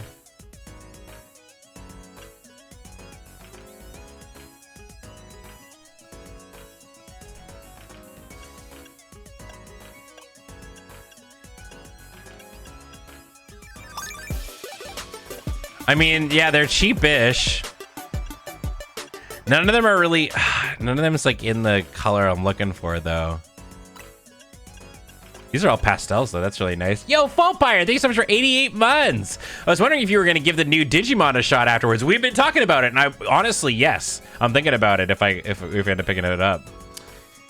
That shop is located just north of the blue. I mean, I'm happy we came this way either way. Okay, I will...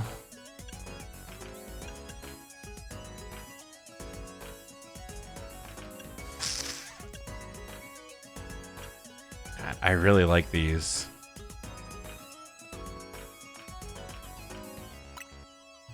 I mean, this is a compliment. The first time I watched you playing this, I genuinely had trouble figuring out if you chose the male or female character. Our character is non-binary. That's cool. Did I already do this one? Whoa! Dude, this is definitely the place I would recommend people to come to. Oh, damn, look at the boots.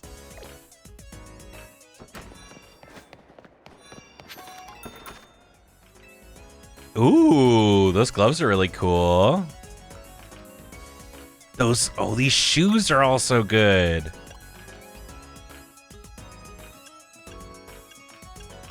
I'm gonna buy these. Listen, afterwards, we're just not gonna have any money, and that's okay.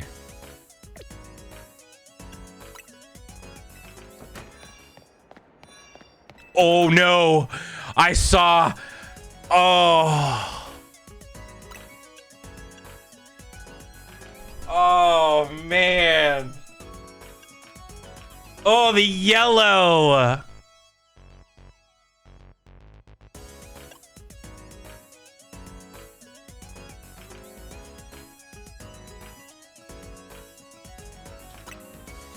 Yeah, just give it to me.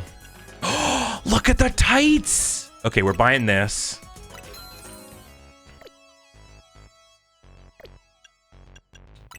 I'm buying these yellow ones too.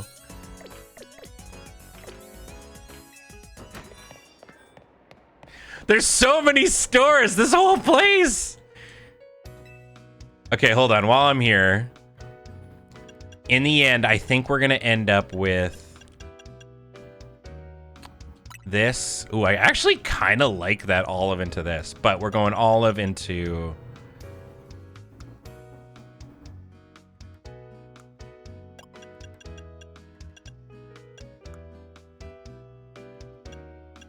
How do I make... Right, there we go. Yeah.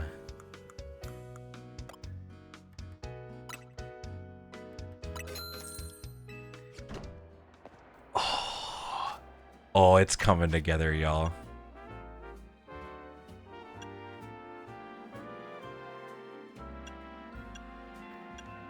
I don't know what to pick. I like it all so much. So if we did like that, even with...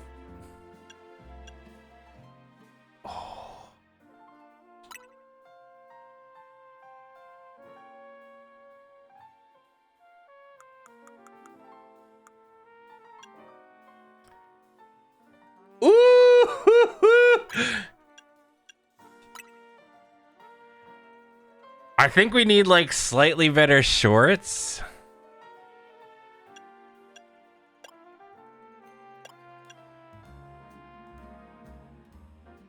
Yeah, and then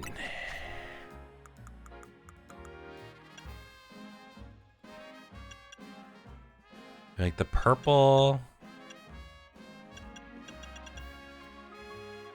Just need to see purple versus violet. I think it's violet.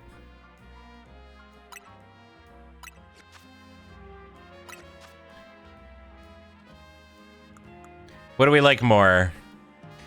I actually kind of like having these distracting from not just doing fully purple and green.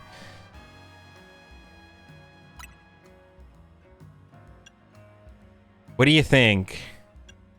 Or this. This also just rules.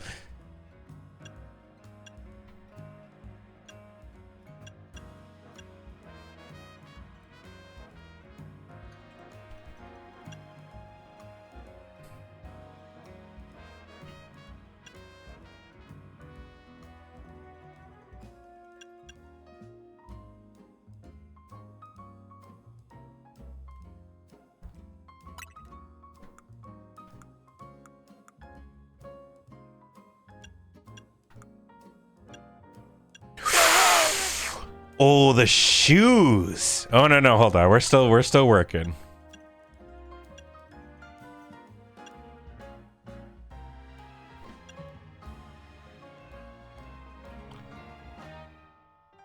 How do the overalls and the shirt one mix? Like this one? Yeah, we've only got the one, but I mean, we could try others. I'm starting to run out of cashola though. I mean, I do like these shoes, but I almost kind of like the chonky stompers a bit more too.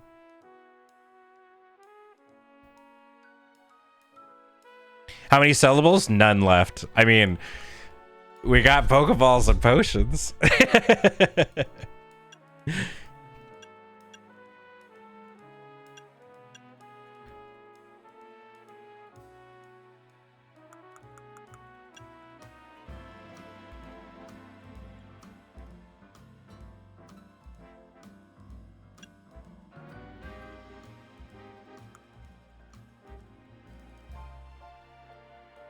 I think I'm gonna go with this.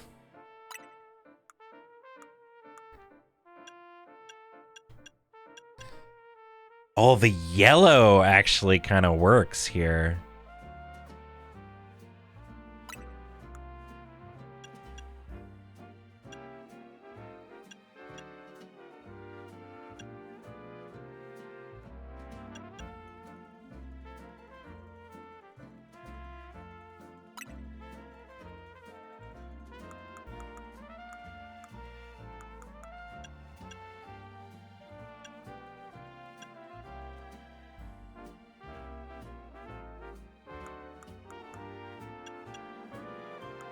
I think I like this. Maybe not with the yellow, like that. I'm gonna go with this. Ooh, I like the little bow in the back too. We need a better bag.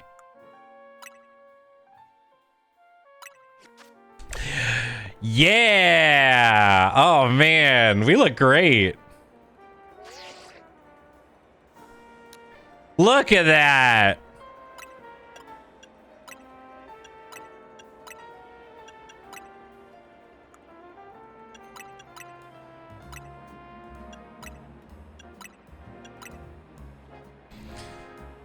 We look great. Yeah, there's even more stores. I don't know how much deeper I can go, though. Like, it's just gonna... oh, no, I saw a really good one. Look at these! Oh. Oh, no. Oh, they're all so cute! Oh, they got little heart socks, too?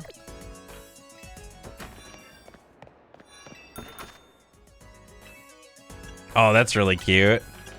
The Beware. Oh, look, we found the first store that kind of sucks. Nice. Thank God, saving my wallet. Ooh, this is the shoe store. Oh. Oh. Oh, the pink is kind of nice. Oh, that does match. But I think that might be too much. But, oh no, wait. Those are some good stompers, though. Those are big boots. I don't think it'd really work here. Hey, Katsune, this is the new Pokemon. Pokemon ZA.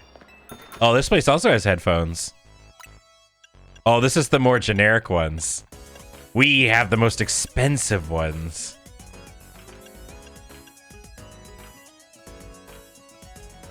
Oh, we can get some earrings under there that you can kind of see. Yeah, this is Pokemon fashion. Oh, that is really cute. Oh, I like the pastel.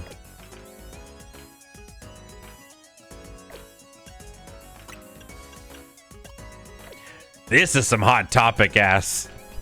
We're going to an MCR concert tonight. There's a spider headband. Got some sockies. Lacy socks. Yeah, this is definitely the goth shop. Ooh, oh, the hat has little flowers on it. That's nice. Oh, flower headband. Oh, the Sylveon gloves.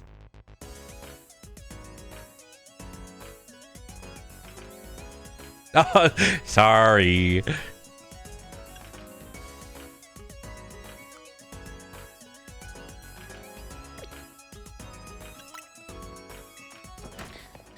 Okay, I have 9,000 left, and we don't have anything in our ice spot. So you said it was a northern shop. Is whereabouts? Southwest. In here, I guess, probably. Yeah, okay. This will be the last thing we do here.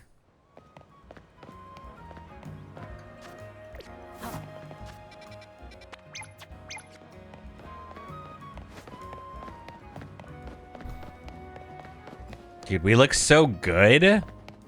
I can't believe how deep the fashion goes in this game. They really hurt us.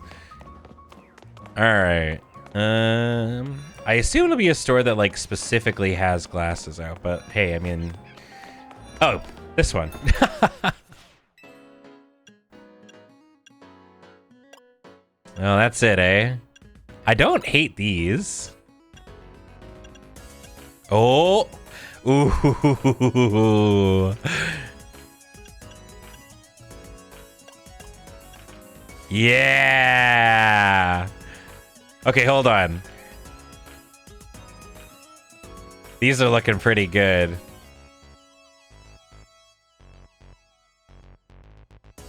Okay, hold on. Let me just see if there's anywhere else. You ever found aviators? Okay, this seems to be like the accessories place, which I love. Ooh, the hoops. Those hoops, girl.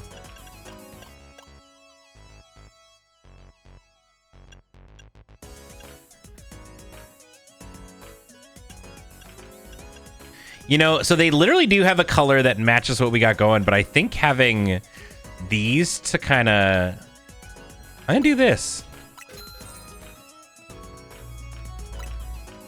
I think they pop nicely. Yeah. We definitely have gym leader vibes. All right.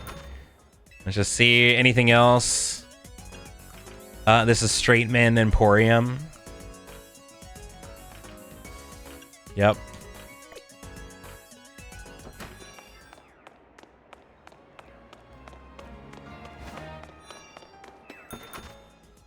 You got a shiny Pidgey. Hey, grats. Ooh, the jumpsuit. Big fan of jumpsuits. Oh, I also love this. Oh, damn. I need a new outfit every day.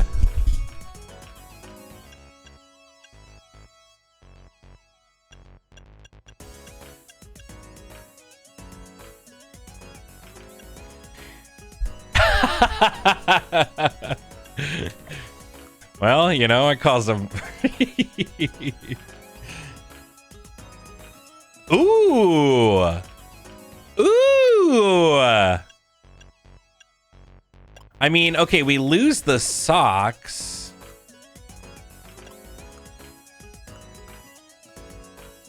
But I kind of love that.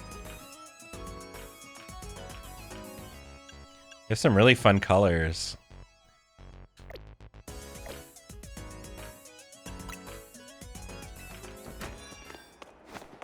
Okay, I think those glasses are the ones.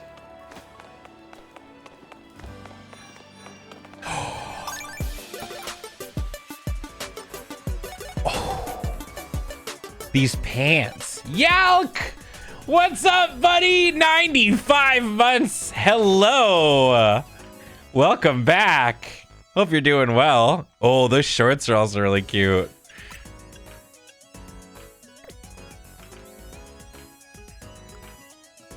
Oh, Jesus Christ. Yeah, these pants are, like, gorgeous. This alone is just, like, getting Ivy to consider picking this game up.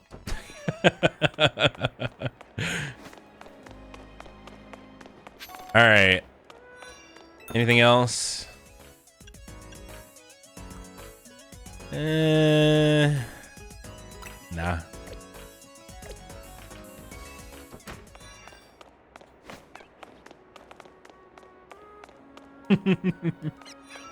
All right. Now did we like so what's better here? Oh, those are also pretty strong, but I do kind of like seeing our eyes, so I think going with the round lemons.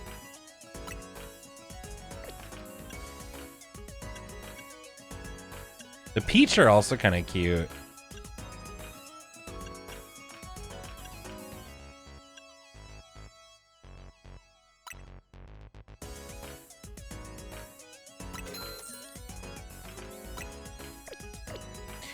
Well, I just want everybody to know that prior to this, we had about like $120,000 dues. And we've got 3702 left over. But I think what we came up with in the end, I'm pretty happy with it. Like, we look cute as hell. Does this game have the... Aw, boo! I was hoping that we had the spinny spin. Alas. Oh, we look great.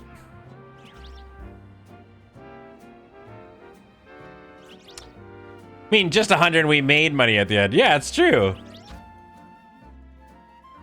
You look like your Yu-Gi-Oh deck is worth $2,000. Yeah. I definitely am making the anime. All right. Well, team. Oh wait, I know what we should do. Hold on. Last actual thing. We should take a new photo, and we should do it with Bug Horse. If we can get his ass in the photo.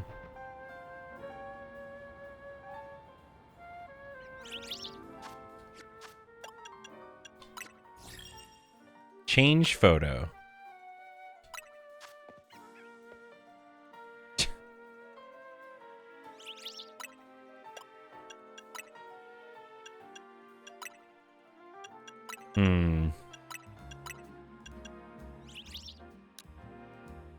That's pretty powerful.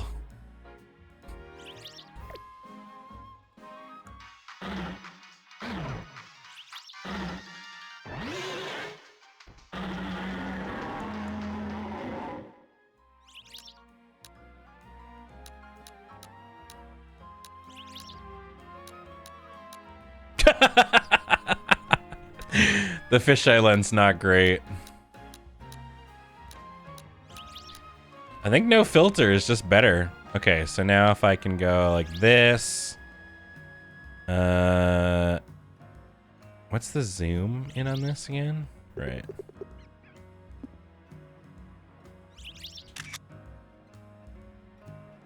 No. Hold on. Whoa. Oh, this is kind of, hold on, but what if I did like this?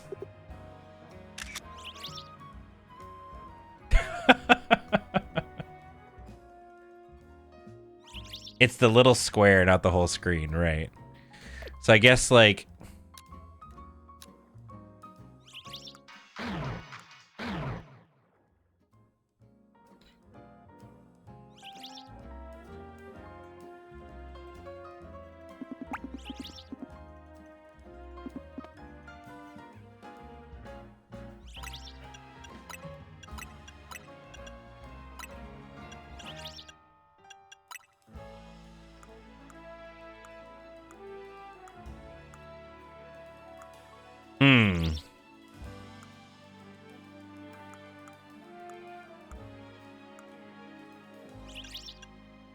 I think just like that. Great. Amazing. All right. Hey, everybody. That was a lot of fun. What a good day. Oh, our character looks extra cute. We had a bunch of fun chatting it up. I think maybe tomorrow we'll maybe spend more than an hour and a half playing Pokemon, you know? I would honestly probably keep going, but I've got a meeting at the office today that I got to get in for, so. But then I got the evening free to build, and by free, I mean I got to build my commander deck for tomorrow. So, hey, thanks for tuning in, friends. I really appreciate it. A reminder that you're all great, and that, you know, it's kind of neat that we all just get to sort of hang out here, chat for a morning, and spend it together. That's pretty cool, all things considered. Thank you to everybody who subbed and resubbed and gifted subs and all that kind of jazz. Means a lot to me, you know, keeping me going in here. Let's take a peekarooski and see who's doing streaming stuff. Mr. Surge is on. Aha! You know who I haven't gotten to raid? My partner in crime.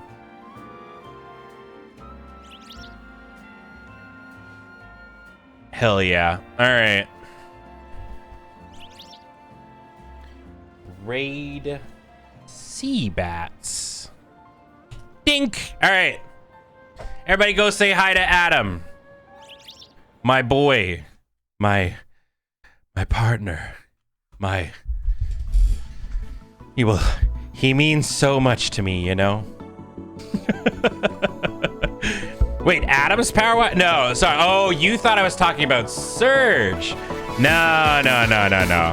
I'm talking about that handsome boy who presses buttons good and does the punching and stuff. Mr. Savadin. All right. Bye-bye.